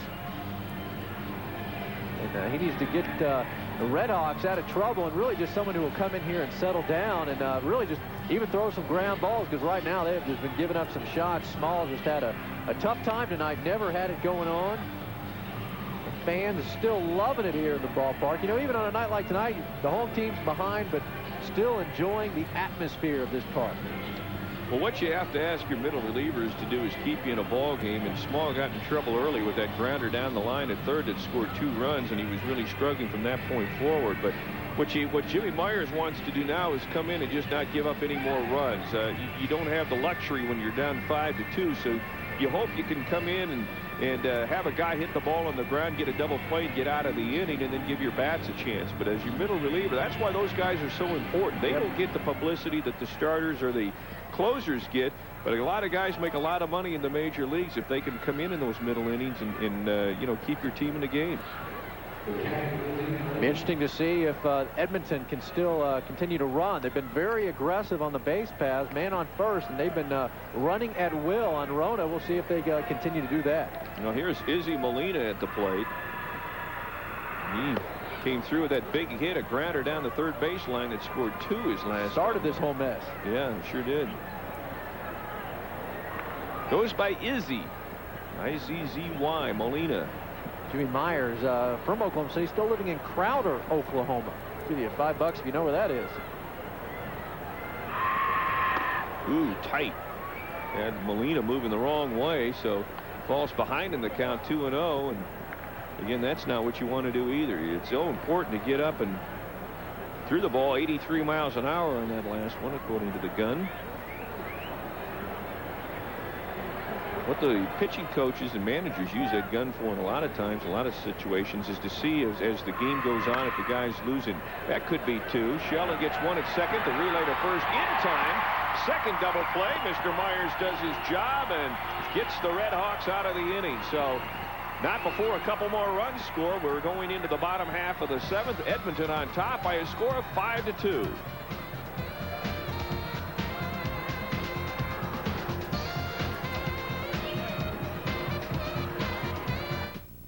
People are always asking me about my new sound hearing aids. One woman said she didn't need hearing aids, she just couldn't understand the words. Well, believe me, understanding the words is what it's all about, and that's why I have my new sound hearing aids. Call New Sound for your free hearing test. There'll be no guessing at words, and see why Ida loves her hidden aids. Listen to life, the New Sound wave. When you're lost in space, no one can hear your stomach growl. Lost in Space has landed at Long John Silver's. Hunger, hunger. Get our fish and chips with new crispy waffle fries for $1.99. And direct from the new sci-fi sensation. Surrender your fish and chips. Lost in Space collectible toys starting at $2.29 each. Hurry in, they're only for a limited time at Long John Silver's. I am so cool. When you think trucks, think Lynn Hickey Dodge. Right now, during our spring price break, you can shop a huge selection of new Dodge trucks, including the all-new 98 Durango and 4-door quad cabs. How about this 98 half-ton with the Texas-Oklahoma package that you can drive away for only $199 a month? Factory equipped with air for only $199 a month. You'll also find a great selection of late model trade-ins like this 97 Dodge Neon for just $79.50. It's the spring price break. Get the best price, the best payment, and the best service. All at one place, Lynn Hickey Dodge. And we are back. We got Roy Firestone down on the field singing the 7th inning stretch. There he is.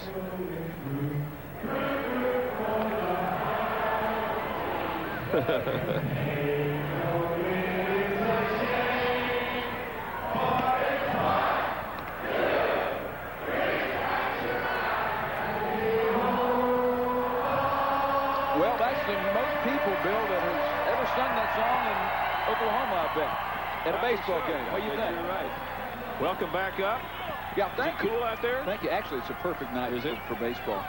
It's a rough night for some interviews, but it's a perfect night for baseball. Scott Sheldon comes to the plate, 0 for 2 tonight, and he'll lead off here in the 7th inning. Roy Firestone, part of the activities down here. Roy, a talented guy. Obviously, at ESPN, he made a name for himself as a great interviewer, but also has some lounge acts where he is a great impersonator and singer and a man of many talents, and good of Oklahoma City to be able to lure him to our fair city, and we get him in here 2 or 3 different times a year. He sang the national anthem today at the ceremony and then sang Oklahoma as they wrapped it up. Sheldon is swinging a foul back, and it's 1-1. You know, some of those great Yankee teams, Bobby Richardson, the second baseman, was a great part of those teams. We talked to him about being on those squads.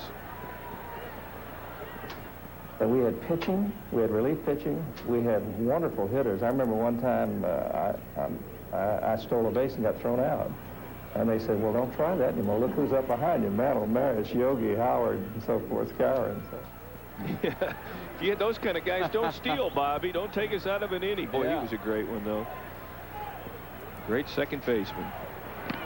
Swing and a miss, and Sheldon is down and strikes for the second time tonight. 1 out, and how about this Blake Stein? He has come on and done a great job on the mound for Edmonton. That'll bring up Les Norman, who's 1 for 2, singled and scored in the second, then struck out in the 4th. Well, I've missed part of this out there amongst them in the stands, but, you know, Van Poppel was the guy who early, Bill, had gotten off to a good start. I think he tired.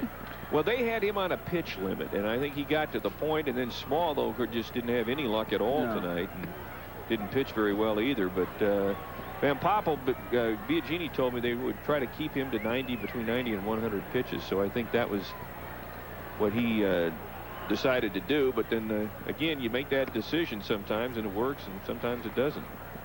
Well, it works if the guy behind you does a nice job. Yeah, that's exactly right. Norman at the plate with 1 out. We're in the 7th, 5-2. The Trappers lead the Redhawks. And there's Norman was really fooled on that one. Off speed 76 and the gun. Tell you what, this crew we have working here tonight, it's like you guys do Major League Baseball games every day. Nicely done, guys. They got everything going, don't they? As they say in our ear, we do. So some of them do every day, and some of our guys. Well, we don't, so. No. They can tell that. 2-2 is the count. And here we go. Low and away, ball 3. Norman trying to get aboard. Quinlan is on deck. Those guys want a foul ball. Hit one up there. I can't wait to get out there and taste that food. I love ballpark food. I really do. I mean, today you walk in, you smell those hot dogs and all that stuff. Man, ball 4. We got a runner aboard. Wasn't a good day for you with food. The media guys even had run out by the time you got there. Yeah. Well, it's not like it'll kill me to miss a meal or two. Well, there's some heavyweights in our media in the city. Literally, huh? And so you've got to get up early and get here early to be able to get a snack. But we need some runs, big guy. Yeah, Tom Quinlan's man at the plate, 2 for 2, a double and a single, scored a run. Good guy to have at the plate right now. We're in the 7th. It's in there for a called strike 1. Stein's did a nice job because he's gone in there and just kept the ball in play. Done a nice job there. 113 RBIs last year for Quinlan. At Pacific Coast League, we could see a lot of 100 RBI guys. We could see a lot of 25 home run guys. Swing and a miss. He was going for it that time, and it's 0-2. Good start for the Redhawks tonight. Led 2-0 at one point, but it's pretty much been all Edmonton since then. 5-2 now, as Oklahoma bats with 1 out in the 7th inning. Same 2 teams here again tomorrow night. Tickets available. Nice pitch right there. Got him. Chris Harrison standing by with the general manager of the Redhawks, Tim O'Toole. Chris? Guys, I've gotten out of the booth, and I am with a man that I'm just glad to see still walking and talking. It has been a long day, but a good day, Tim. You got to be pleased. I am, Chris, very much. It's a great facility, but what's even greater is to see all these people here. I hope they're all enjoying it, because we're sure enjoying and having it.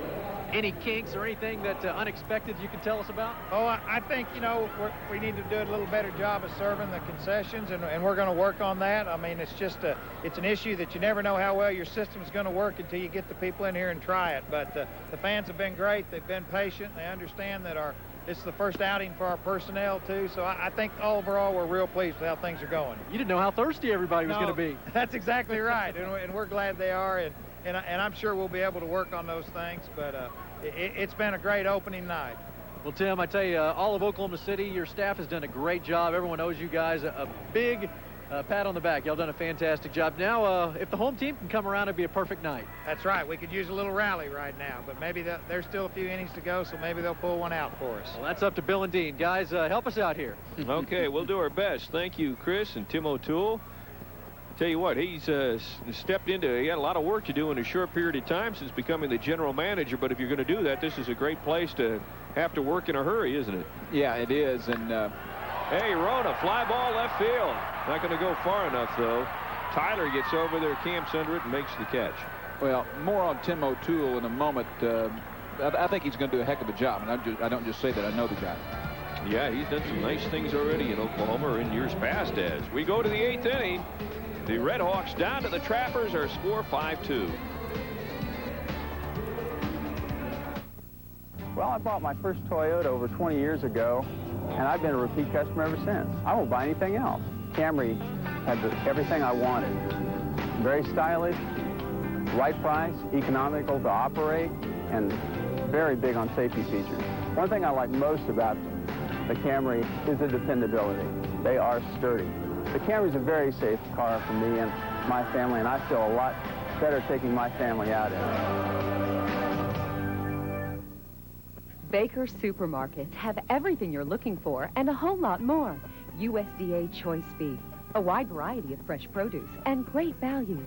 Baker Supermarkets, the new value leader. Fresh, boneless, skinless chicken breasts are just $1.99 a pound. Get a 10-pound bag of Idaho russet potatoes for only 99 cents. And delicious home pride bread. Buy one loaf, get one free. For quality, service, and outstanding values, discover Baker Supermarkets today.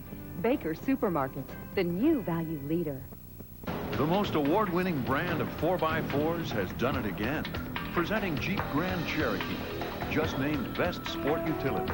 And now, for $299 a month, you can lease the leader with a special $299 a month leadership lease. Grand Cherokee, highest in owner loyalty, and now named Best Sport Utility. No wonder year after year, Grand Cherokee always winds up on top. See your dealer today while these offers last. Well, it's a little bit chilly, but there's a Sooner fan and an Oklahoma Redhawk fan. Trappers lead 5-2. We've got another Montgomery Ward's trivia question for you tonight. What Hall of Famer won 17 games for Oklahoma City in 1925? And I tell you, he's an Oklahoma native. We'll tell you that much, too. He was a great one, and we'll give you the answer later on. He's a Hall of Famer, won 17 games for Oklahoma City in 1925. We go to the 8th inning now, and leading things off with Brad Tyler. He's 3 strikeouts tonight, so he's a good guy to have up there if you're pitching. Yes, he is. And finishing up the Tim O'Toole perspective, you know, Tim is a guy who comes from a very athletic family. He's a guy who's been around here for a long time, a very talented guy, knows the business side of it, very personable, bright guy, and I think that he's a perfect fit for this job at the right time. So I look for huge things from the organization and at the leadership of both Tim through Clay Bennett.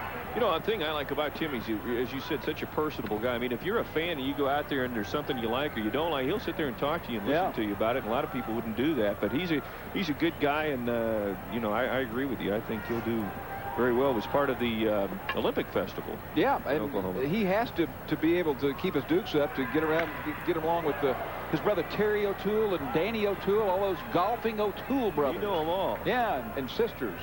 Tyler with a base hit. Boy, he cracked that one to right field after 3 strikeouts. So the leadoff man's aboard for the Trappers here in the 8th inning. Ryan Christensen comes to the plate. He's been a busy man. He's been on base 3 times tonight, also with 1 strikeout. But top of the order has been pretty good, at least that leadoff man. Again, 2 walks besides that base hit for Ryan Christensen. Runner at first, nobody out. 8th inning, 5-2. Edmonton leading the Redhawks. Redhawks, you're going to see some black jerseys that they're going to be wearing here at home, and they're really sharp. They're having batting practice today. Too tight there, ball 1 on Christensen. But the players really like these black. They're like the pullover golf type, you know, weather things, and they're really nice. So I think they'll be selling those like hotcakes under the stands there at the. There's a place that you can buy all kinds of Redhawk mementos. Fouled off to the right side. I like our mascot, don't you? Yeah. Rowdy. Yeah. Reading on it that they said the red-tailed hawk or red hawk, fierce, proud raptor. It just sounds good to me. Fierce, proud raptor, indigenous to Oklahoma, often mistaken for an eagle. It just sounds good to me. Wingspan. Did you do your homework on this? No, I didn't. Wingspan of what do you think? 1, 2, 3, or 4 feet? I'd say 3. 4 feet. Good. Really? Close. That's the other trivia question of the night. Baseball is a trivia sport, isn't it? Well, the numbers mean a lot to people in baseball, that's for sure.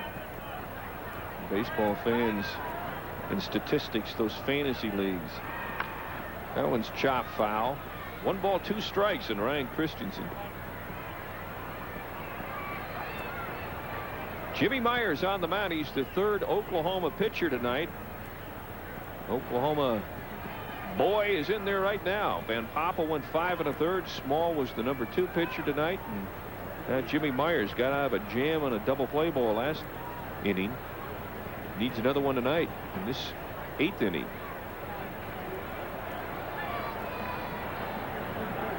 And here's the 1-2. Runner goes. It's chopped foul. Probably a good thing there. The hit and run was on again, but it's fouled off. 1 ball, 2 strikes. Got him on the wrist. Yeah, it's going to be interesting once we get the real summertime here and we get that south wind blowing out, because there were a couple tonight that are one for sure that would have left. And those bleacher seats in left field, they could be busy this summer. That bullpen could be busy out there. You hit that ball out there, that wind could easily blow it out there. 1-2 to Christensen. Runner at first base is Brad Tyler. Nobody out. Myers steps off the rubber to get Mr. Tyler back to first base. Sagmon holding him over there. Boy, the bats need to come alive here in the last couple of innings.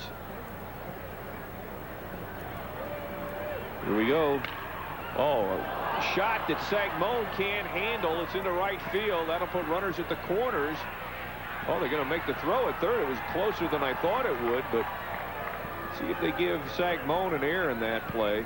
That was a tough ball hit on the line down there, but it's a play that Sagmon at least could have got in front of and stopped, and instead runners at first and third. You know, the infield here, Bill, is considered a hard infield. There are soft infields and hard ones, and this one is a hard one, but certainly a fair one. The ball will hit and skip, but no excuse for missing a grounder on this surface. Well, Mike Neal comes to the plate. You see the play at third base. That was a very close play, much closer than I thought it would be. But the Redhawks are in trouble here. Runners on the corners and nobody out. There's a bouncing ball to the right side. This time Sagmon can't hold it again, and it bounces off of him. Made a diving stop, but the runner scores, and it's now 6-2. Well, frustration there for a man on first, and he is a good one. I mean, this guy we mentioned earlier at the University of Nebraska, Zach Moan, was a terrific player, and he will play better. I think that as you've mentioned off and on all night, it takes a while to get used to this field. Those are the types of plays, though, you just have to make. And what are the odds on those things happening back to back? But, you know, you're going to get more true hops on this type of surface build than you're going to get in most sand-based fields. And the one out at All Sports Stadium, remember the red clay dirt over there? Yeah, this one's just a little different. It's a little more packed, and the ball will move here. Well, they're both difficult plays. I mean, it wasn't anything real easy about either one of them, but Sagmon would normally make, especially that second play. But at any rate, it's Jason Wood to the plate. And now Rona's going to go out and talk to Jimmy Myers. Runners at first and second, still nobody out. Couple of errors in the Redhawks tonight. It's a game of reflexes, isn't it? Yeah, it really is. You know, Sagmon back-to-back had to make instantaneous plays, and although it's a game that can be, you know, lull you to sleep at times, and it can be slow moving, there's a ton of things that go on in the inside a baseball game, and including plays like that are just instantaneous, and you better have the reflexes or you're in the wrong sport. Well, especially if you're at the corners, no doubt first and third, that's almost total reflex. Larry Thomas is throwing in the bullpen for Oklahoma now. Left-hander out of Miami, Florida. There he is. It's a good look at him. 1-0 the count. Jason Wood at the plate. 3 straight base runners here. And there's a shot to dead center field. Mark Little goes way back, makes the catch. Nice play. That's a beautiful play, and that sends the runners back. That is the speed of Mark Little, Dean, and that was a heck of a play. Well, and he also picked up the baseball right off the bat. If he had misjudged that for a half a second, even though he has terrific speed, he would not have been able to make that catch. Textbook defensive play by Mark Little in center. Well, that's a great play. Greg Biagini out to talk to Jimmy Myers, and that's going to be it. Here's another look, but you're right. He got off at the crack of the bat. He's going full speed into center field there and runs that one down. And we're going to have the 4th pitcher of the night coming in, and we'll take a break. Larry Thomas will be pitcher number 4 when we come back. The Trappers lead at 6-2. At Mathis Brothers, our sales of home entertainment centers continue to grow. With great centers like this one from Aspen for only $2.99, fully assembled with 2 sets of glass doors. Or how about this unit for just $4.99 with popular pocket doors, lots of storage, and comes in either oak or cherry. And finally, this big armoire from Hooker is only $8.48. This oak unit has all the quality and features our customers are asking for. Come let us help you find just the right one with over 80 in stock. At Oklahoma's #1 furniture store, Mathis Brothers. Inventory is over. Sight and Sound is $4 million overstocked. We must have an in-store warehouse liquidation. 5 days only. It's all got to go. We want to sell it, not count it, and pay taxes on it. Refrigerators with free ice maker from $4.98. Washer and dryer pairs for $3.19. Dishwashers from $1.59. Microwaves from $49. Bread makers from $79. Plus get giant savings on out-of-box specials. It's first come, first served. Wall to wall. $4 million in appliances, electronics, and bedding. It's the in-store warehouse liquidation right now at Sight and Sound. Well, there's Jimmy Myers. Didn't do a bad job. He had some tough breaks from the infield there, but it is now 6-2 as he settles into the dugout, and this is the new pitcher, and his name is Larry Thomas, 6'1", 195 left-hander out of Miami, lives in Mobile, Alabama. Went 3-2 with a 4.21 ERA in 49 games last year with Nashville and the Chicago White Sox. So still another one of those guys, Dean, we talked about, who is not a fringe player, but a guy that's been in the big leagues and experienced that. Comes out of the University of Maine. Well, there you see some of the folks leaving the Bricktown area. There's still a big crowd here, but obviously with the way the game's going and as late as it is, some of those people are leaving. But again, they're hoping for some late heroics from the Redhawks. Well, that'll help solve one of the concerns, and that is parking and traffic down here, although the Redhawks will steadfastly say that there really is not a problem, and perhaps there will not be, although with as many people as they have tonight, it's going to be hard to get this many people downtown, especially when you have other events down here and not have some type of a problem. But you can't expect to just pull into a facility when you have 12,500 here and say you have 10,000 down at the the Myriad for the Blazers game and just walk right over on a night like this and what we have coming up in the coming months. You know, go out and get you some exercise. Yeah, that doesn't hurt anybody. You guys talking to Jim Couch tonight. He's in charge of the MAPS program now for the city, and we were talking about how beautiful the ballpark was and stuff, and he says, Bill, just wait about another, year to 16 months and everything that's being done. They're about, I guess, half done on the Myriad now. The canal's going to start soon. The theater's going to be, just south of the ballpark. Yeah. I mean, there's all kinds of things going on. So it's really going to be something down here. Bellhorn's a switch hitter, and he bats right now with runners at first and second and just one out after that nice play in center field by Little. And Thomas comes in and misses high for ball one. 6-2 the score now. Run is in here in the 8th inning. We got Chris Harrison. Chris, where are you down there? Guys, All Sports Stadium had a big hill.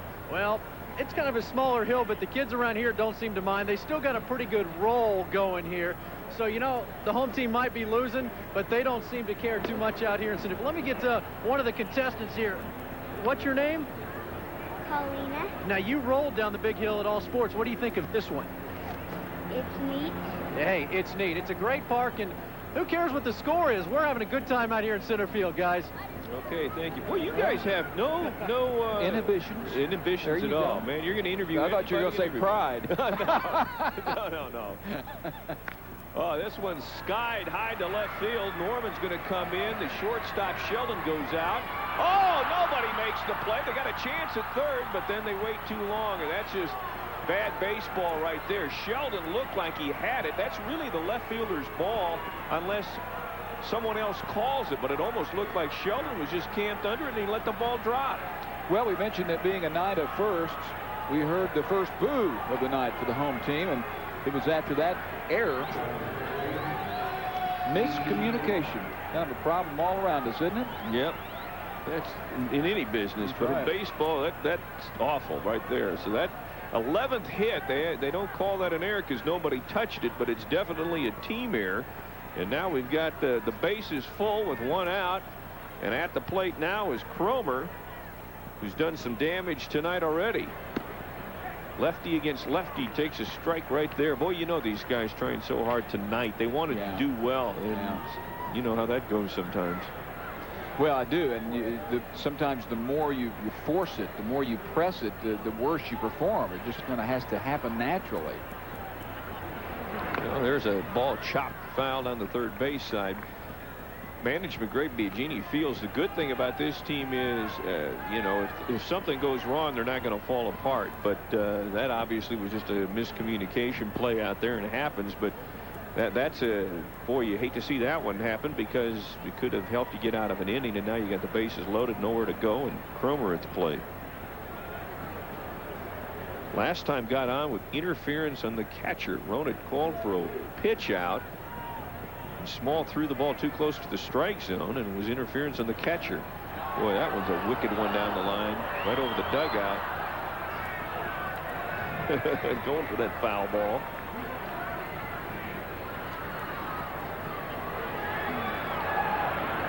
Cromer's at the plate. Menachino, who's really done a lot of damage, is on deck. Mr. Thomas would like a double play ball right here. Redhawks have pulled off 2 of those tonight. 2 balls, 2 strikes, 1 out here in inning number 8. And here's our pitch. Got him. Good. Good. We needed that one. 2 down, and that'll bring up Menachino. Well, that's a tough pitch to take with the bases loaded. It is, isn't it? So Thomas comes in and gets the strikeout there. That'll bring up Menachino, who's walked, sacrificed, singled, and tripled. Boy, how do you take that pitch? Lefty against lefty. Hard to hit those, but got to swing, I think. Menachino at the plate again. He got that 2-run triple his last time up. Scored a run tonight. 3 RBIs. He's had a sweet night. Came in on the season just at 200, so the bat's coming to life with 11 hits here tonight. Takes that one on the outside edge of the plate. Strike 1. Again, this is what you want as a relief pitcher. This is what you want to do, is come in and throw strikes. especially in this situation where there's nowhere to put them.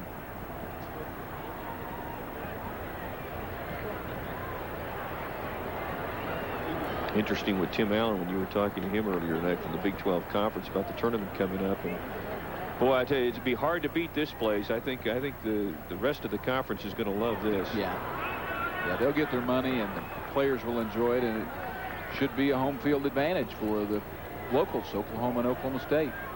You got to earn your way to get here, and you know it's tougher now than it's been. Texas is down now, and a couple of other teams in the South maybe aren't what they've been. Baylor's a pretty good club, though. That's where Texas. That's where Oklahoma State heads this Friday, Saturday, Sunday this weekend. But should be a home field advantage for Oklahoma and Oklahoma State in the conference tournament. Hard to figure out Texas just going downhill. Boy, isn't that wild? Bouncer to second, sticking right with it there. As Barbary throws him out, so the Redhawks get out of some real damage. 1-run scores. We're going to go to the bottom half of the 8th inning. Our score 6-2, Edmonton on top.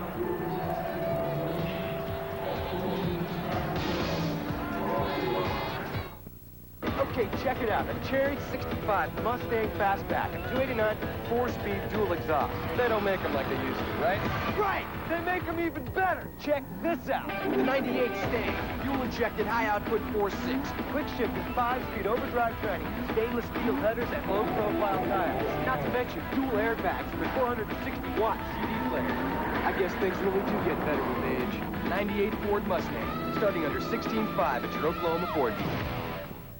Introducing the Sicilian pizza from Pizza Hut. This ain't no ordinary pizza. It's a date with the bomb squad. It's oregano, basil, and garlic packed so tightly into the crust it'll make your eyeballs sweat. It ain't no Walter Matilda debutante cotillion. It's an all-out, in-your-face headbangers ball. They're having an all-night party in your mouth, and they ain't serving pate. This is the most intense-tasting pizza we've ever made. The energized, kicking-the-teeth mother of all pizzas. The new Sicilian pizza from Pizza Hut for only $8.99.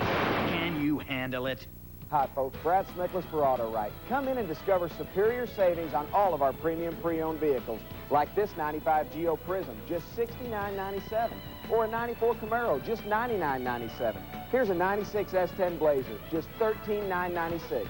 Folks, discover Auto Right and discover Oklahoma. Come in and register for a weekend getaway for two from Auto Right and Oklahoma's Parks and Resorts.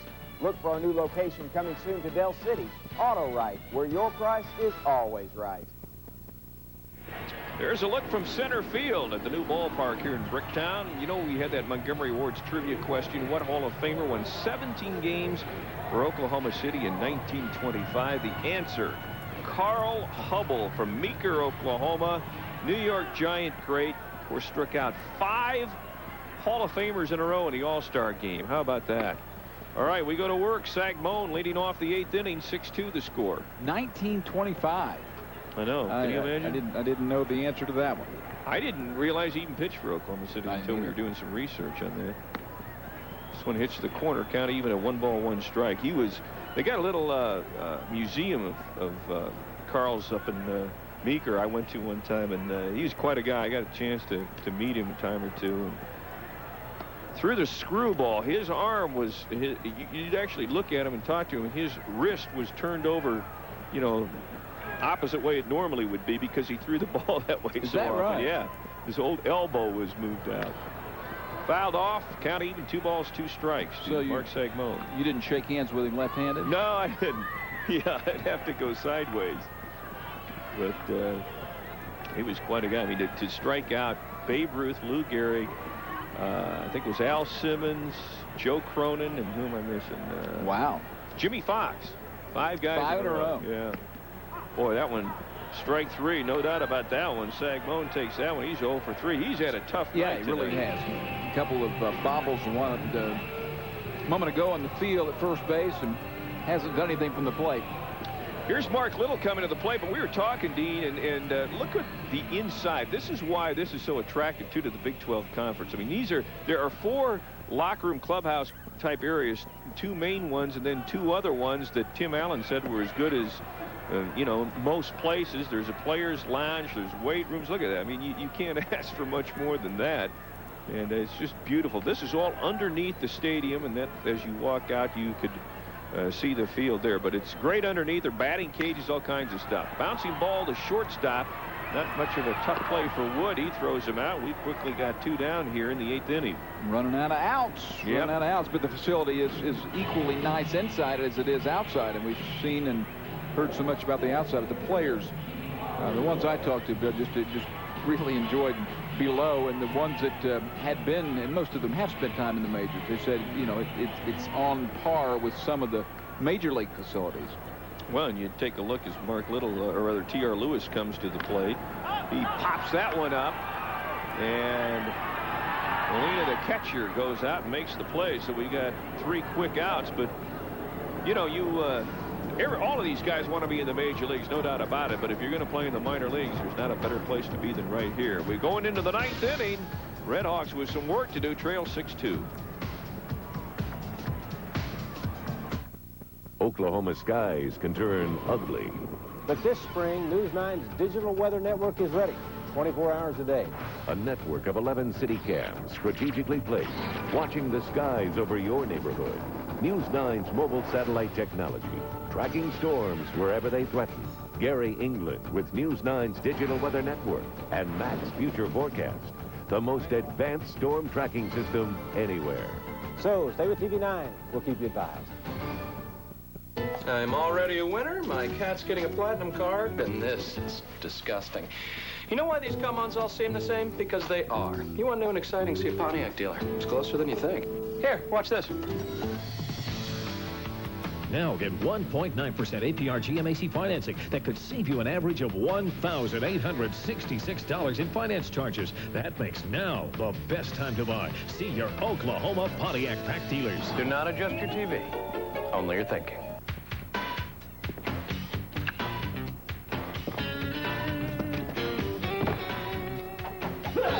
All wireless phones are good in emergencies. Happy birthday, Lucy. But you'll use Voice Stream more because it's more affordable. 400 minutes, just $39.95. Oh, nothing much. You? And now get even more with weekends free. That's nice. Can I call you back? So get Voice Stream and get more from life. We go to the 9th inning. Trappers on top of the Redhawks 6-2. Edmonton with 11 hits to Oklahoma's 5 and 4 Redhawk errors tonight. So it's been a disaster as far as the defense is concerned. And coming to the plate is Damon Berryhill, switch hitting catcher, batting from the right side for the first time tonight. A year ago, would you have thought that you'd come out of a commercial and see a score here in Oklahoma City of Trappers and Redhawks? No, what are the odds on that? Yeah, you could have made some money on that deal. Berryhill with a double and a walk and 2 outs tonight. Takes on the inside corner, and it's 0-2.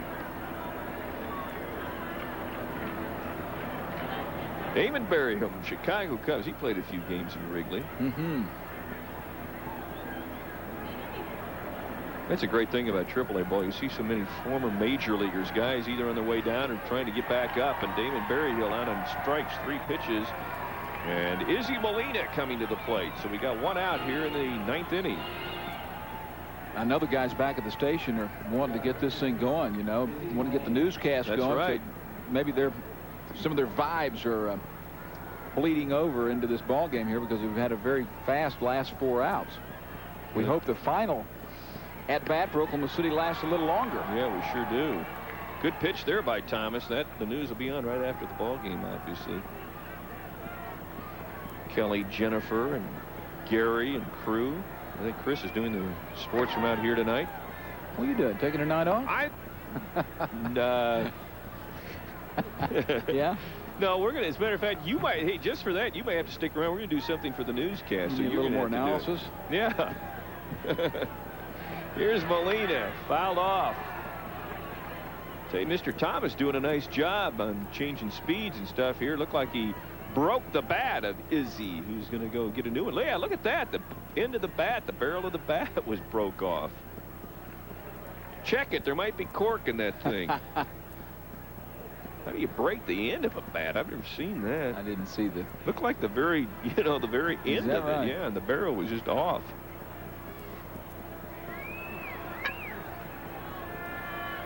All I know, Bill, is I'm glad they're not aluminum. Yeah, you know, college bats are just takes a lot of fun out of it. Well, the games, I mean, you know, this has been a long game tonight with all the festivities and everything. We're approaching 3 hours now, but those, you know, college baseball is a great game. There's so many runs are scored. I don't think it's really a good indication of, you know, how good a pitcher is or how good a hitter is. The score just in, LSU 46, Southwest Louisiana 37. And those games could go forever. Yeah. But we got great baseball here. We were talking about OU and, you know, as you said, OSU, Tom Holliday's crew starting to come around. We've always had great baseball in the state. Oral Roberts, Tulsa, when they had a program. That was one of the really sad things when the University of Tulsa stopped the baseball program. They had some teams went to the College World Series, great teams.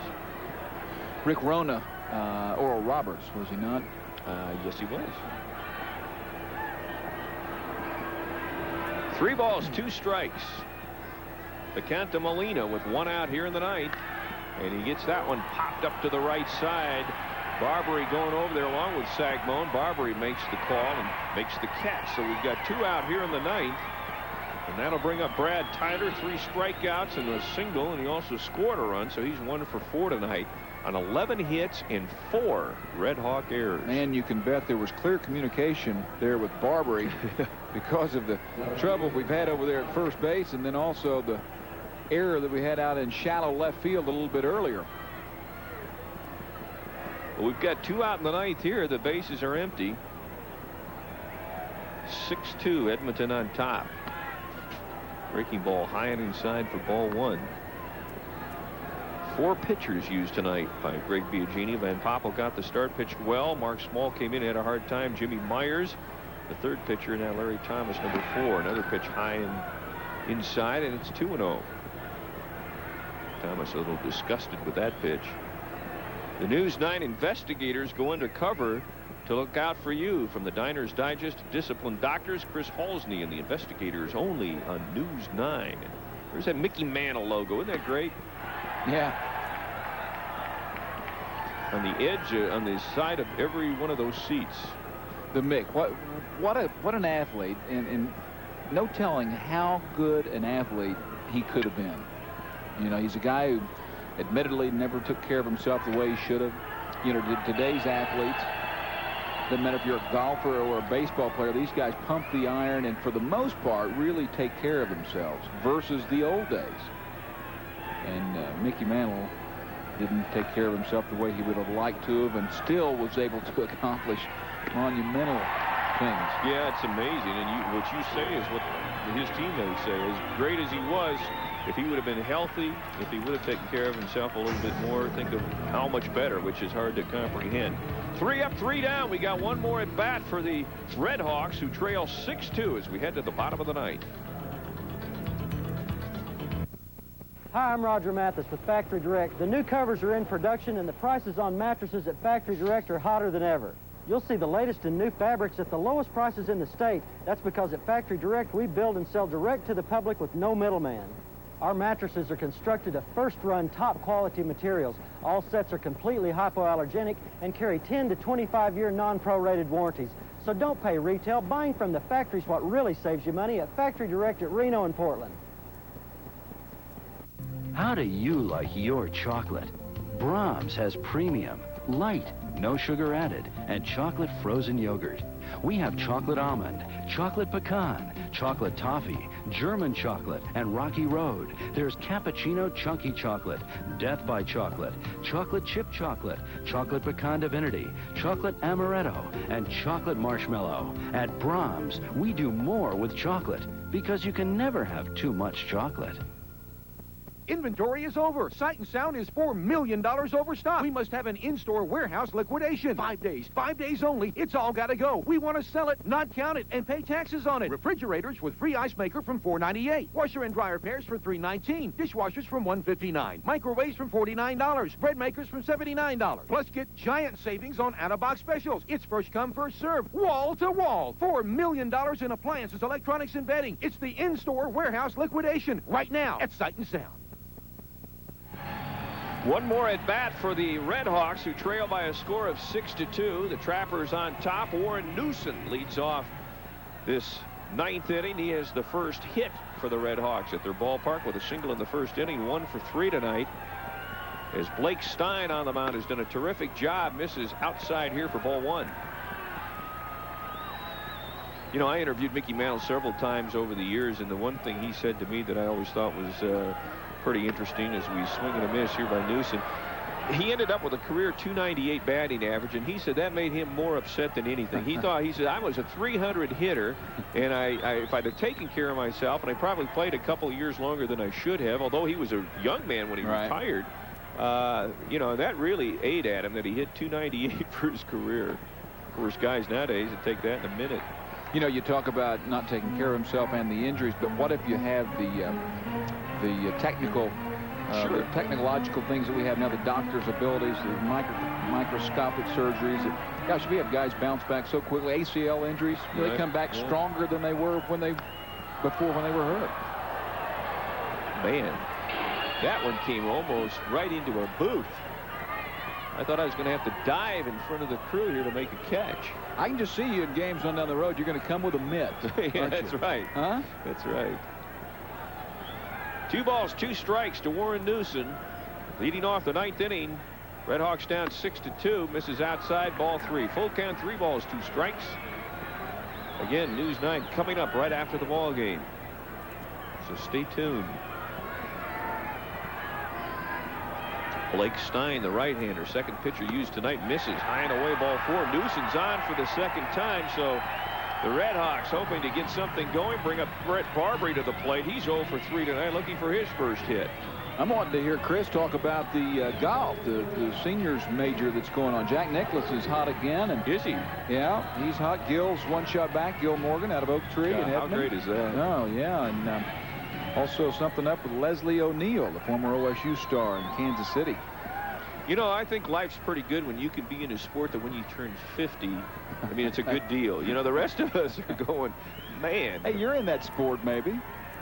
What do you mean? Well, broadcasting. Oh, okay. Huh? You're getting better. You're going to be making more money at 50 than you are right now. That's right. I hope. Fly ball, foul. You're right, though. I mean, seniors golf. I remember golfing once, or at least hitting balls with Gil Morgan when he was about 48 years old at Oak Tree one day. And he said, man, I just cannot wait until I turn 50. And those who know him know he is a very humble guy. Sure. He said, I think I got a chance. And that was his way of saying, I'm going to drown him. And he has, hasn't he? Yeah. Well, Barbary was certainly fooled on that pitch, and he's behind in the count now, 0-2. Runner at first is Newsom with 1 out here in the 9th inning, and the Redhawks down 6-2 in the first ever ball game from the beautiful Bricktown Ballpark. Well, it'd be a great comeback. Sure would. Here's the pitch. Popped foul again. Another souvenir. A lot of folks have gone home. This is so pretty at night. You know, there's some of those old looking, what do you want to call them? I don't know, billboard light type things on the outside of the building on the facade. I bet they're really beautiful lit up tonight. Misses high and away, so 1 ball, 2 strikes. Brett Barbary, the hitter. Newsom on first. Nobody out here, 9th inning. Well, that's one thing about the area downtown. Here in Bricktown now, there are lots of lights. It seems to be a safe area. Yeah. No concern to load up the kids and bring the family down to a ball game. And I think as more and more businesses open up down here, it's even going to be better. You think about the canal that's going to be coming in and all of the things that will go along with that. This will really be beautiful downtown. Barbary stays alive. 2 balls, 2 strikes. Runner at first. And that ball is shot into left field. So the rally continues. Runners at first and second. Nobody out. And here's Scott Sheldon to the plate. Sheldon's due. He's had 2 strikeouts tonight, 0 for 3, and had that missed play in left field. But you can see Barbary stay with this one and just send it to the opposite field. And now manager Mike Quaid comes in, and it looks like we're going to have a change in pitchers here for the 3rd time tonight. We'll have the 3rd pitcher coming in for the Trappers. Well, most of the time when you have a shortstop at bat, you think that there's not much chance of anything big happening. You know, you want a guy at shortstop who's going to make the defensive plays. And if he can get some hits and steal some bases, you like it. But this guy can do more than that. Well, we'll check on the pitching change when we come back. The Redhawks are rallying, down 6-2.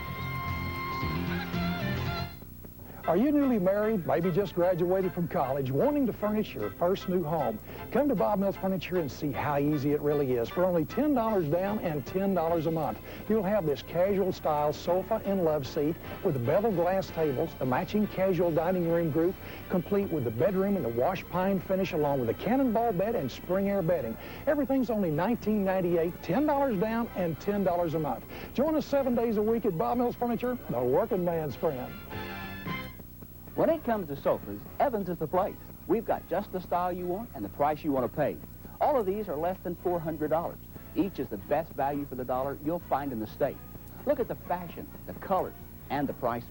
Oklahomans have been buying furniture from Evans for over 60 years, and there's a reason: value. For example, this sofa by River Oaks, styling that conveys your good taste immediately, and it's only $3.99. When you want a new sofa, there's only one place you even need to consider: Evans. Greg Hansel will be the third pitcher, right-hander, 6'5", 215 pounds, 27 years old. Pitched briefly with the Brewers last year, just 3 games, 0-0 and 964 earned run average. At Tucson, he was 2-3 with 2 saves and an ERA of 4.6. He's the third pitcher in tonight. Well, there have been some tall ones on the mound. Listen to some of these for Edmonton. You go 6'4", 6'5", 6'5", 6'4", 6'7", 6'6", 6'7", 6'4". A couple other shrimps in there at 6'1", but a bunch of guys at 6'5". Yeah, it is. Man. Well, Scott Sheldon is the man to the plate. See if he can keep the rally going. The Redhawks down 6-2 here in the ninth, but have runners at first and second. Newson's at second, Barbary at first.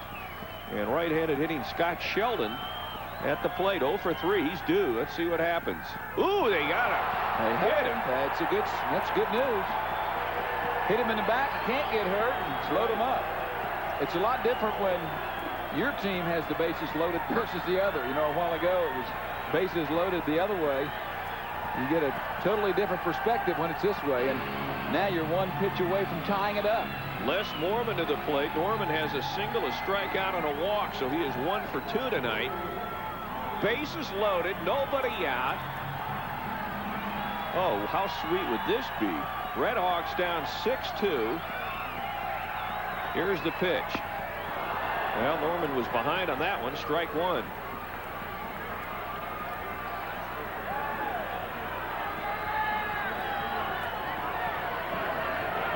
Les Norman looking for his second hit. Boy, one here gets at least 1 home, probably 2. Ball is in the dirt. Molina keeps it in front of him, though, so nobody advances, and we've got to count even at 1 ball, 1 strike. Nobody out, bases loaded, bottom of the ninth, 6-2 in favor of Edmonton. So the Redhawks with a chance to keep this thing alive. Here's the pitch. Swing and a miss. Not a good pitch. Nope. You know, the guy's got some power, though, and you know what he's wanting to do in a big situation like this on the opening night of a big ballpark with a capacity crowd. But that one was not a good one to go after. Low and away. That was a pretty tough pitch right there. Here's the 1-2 count. Bouncing ball to the left side. Third baseman with a nice play gets the force out. About the only play Bellhorn could get. A run does score. And with 1 out now, it is 6-3. Gosh, if he gets just a little bit more on that one, it's through and 2 score, then you really have something to get excited about. So that puts runners at first and third now with 1 out. That brings up Tom Quinlan. Quinlan with a double, a single, scored a run, and here's a nice play by Bellhorn at third base. Did all he could do and just barely beat the sliding Sheldon at second base. So runners at the corners now, first and third, with 1 out, and it is now 6-3. Of course, the Trapper's looking for a double play ball here. It's popped up to the right side. Easy play for Cromer in foul territory, and That's out number 2. That's That a one tough hurt. blow because Quinlan's a guy with some power and who racked up some numbers last year in AAA ball. And now you're down to 1 out. Rick Rona is the batter. Rona tonight with a fielder's choice, a sacrifice, and a fly out. So we're down to 1 back. 2 down, runners at first and third. 6-3. Redhawks trail by 3. There's a look in the dugout. Obviously a lot of games to be played this season, but you'd certainly like to win the first ever in this ballpark. Rona takes low for ball 1. Rick 0 for 3 tonight.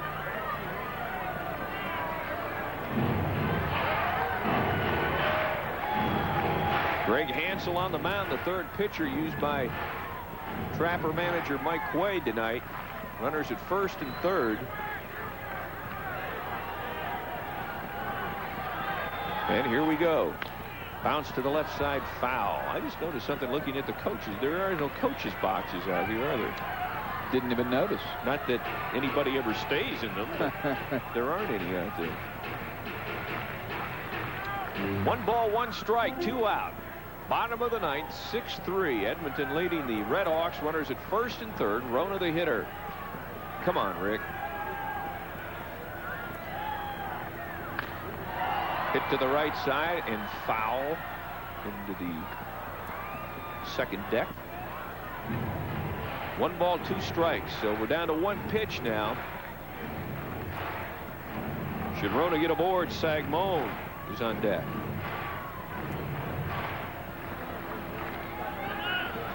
Greg Hansel trying to pick up the save here for the Trappers. They've lost 6 straight, but are 1 pitch away from having that streak end.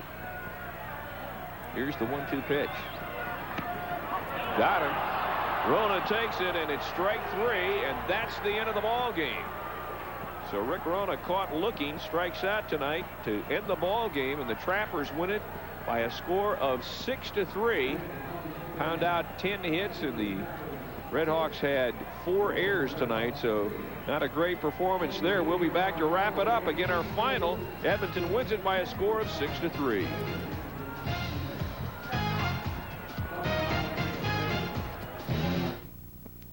Tonight's game has been brought to you in part by Bolt Construction. When we had the baby, lots of things changed in our lives. Yeah, for one thing, we needed a different car. One that was affordable and built to last. So we got the Ford Escort. It's perfect for the 3 of us. Escort's loaded with safety features. We got the sports package. Spoiler, tack, fog lamps, and sports seats at no extra cost. Plus, we got 1-9 financing. We save money every month, so we can afford to be responsible parents. And have fun doing it. When Community Care HMO was introduced, it marked the first time that a health plan was offered to Oklahomans with all of its roots right here. Soon it became the fastest growing HMO in the state. Today, Community Care is owned and operated by 4 of Oklahoma's most respected nonprofit hospitals. And we've branched out to include a PPO and managed care plans for workers' comp and Medicare. Community Care. All our roots are right here. This is Imagine TV. Why don't you slip into something a little more comfortable? All right.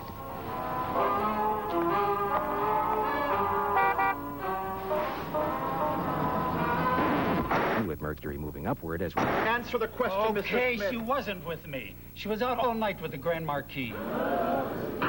The Mercury Grand Marquis. Till next time, imagine yourself in a Mercury. The Quarter Horse Showdown is upon us. This Saturday, SLM Big Daddy, and he's a rambling man, will face off in the Grade 2 East Tex Handicap. Jockeys Carter and Martin will be shooting for the finish line in this year's greatest matchup. Wear your Big Daddy button or T-shirt and get in free. After the races, stay for the Shiner Bach Paddock Party. $1 Shiner Bach draws all day. Sunday, the Juveniles race for over $650,000 in the Grade 1 Remington Park Futurity. First post time, 1:15 p.m. Go, baby, go! The most award-winning brand of 4x4s has done it again. Presenting Jeep Grand Cherokee, just named Best Sport Utility. And now you can lease the leader with a special $2.99 a month leadership lease. Or get 1.9% financing. Grand Cherokee, highest in owner loyalty, and now named Best Sport Utility. No wonder year after year, Grand Cherokee always winds up on top. See your dealer today while these offers last. The celebration continues. The lights are off, but the fireworks are underway. Everything was a success except for the game itself. As far as the Redhawks are concerned, they lose it by a score of 6-3 tonight. But Dean Blevins, it was a fun night. I don't think anybody's discouraged by what they saw tonight. No, not at all. Not enough fireworks on the field was the problem during the ball game. Bill, having 4 errors, is my point, was a big problem. You can't do that. This is a good club, though, experienced club that'll win a lot of games, and Oklahoma City has a winner both in the team and also here with the facility. Now, if you take a look, it's hard to pick maybe a most valuable player, but we have gone with Mark Little, the center fielder. Mark came up with a great play in center field, and he is our Jeep and Eagle most valuable player of the game, and you're going to see great things from him throughout. Well, again, our final score was 6-3. A reminder that News 9 is coming up next. And, again, Oklahoma loses a tough one, but a great way to start the season, 6-3 at the beautiful ballpark. For Dean Blevins and Chris Harrison, I'm Bill Tegans. And from the Bricktown Ballpark, so long, everybody.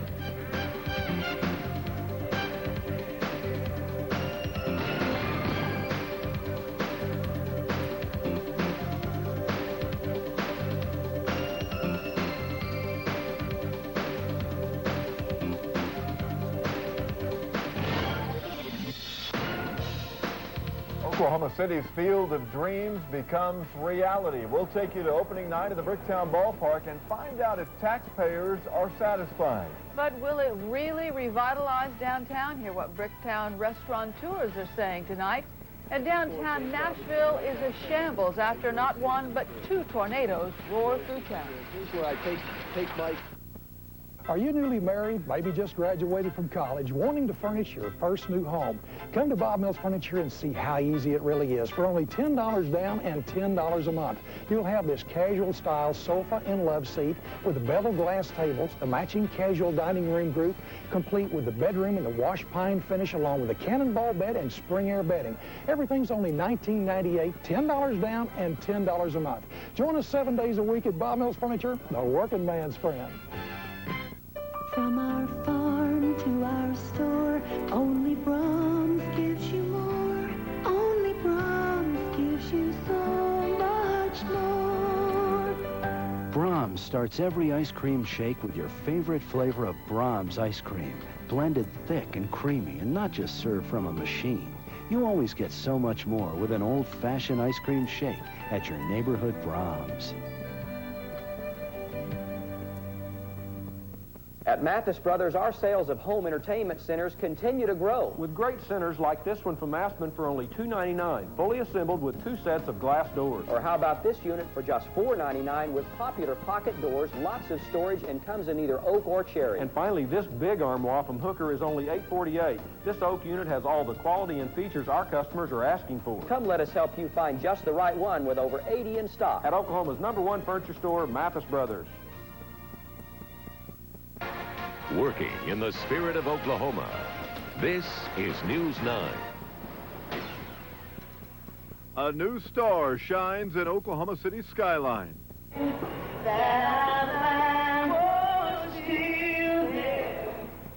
The Bricktown Ballpark opens with a song and a perfect pitch. And I've never seen a day in Oklahoma City that everyone's this excited, so it's a great day. Tonight, baseball has a new home in the Metro, and the fans say it was worth the wait.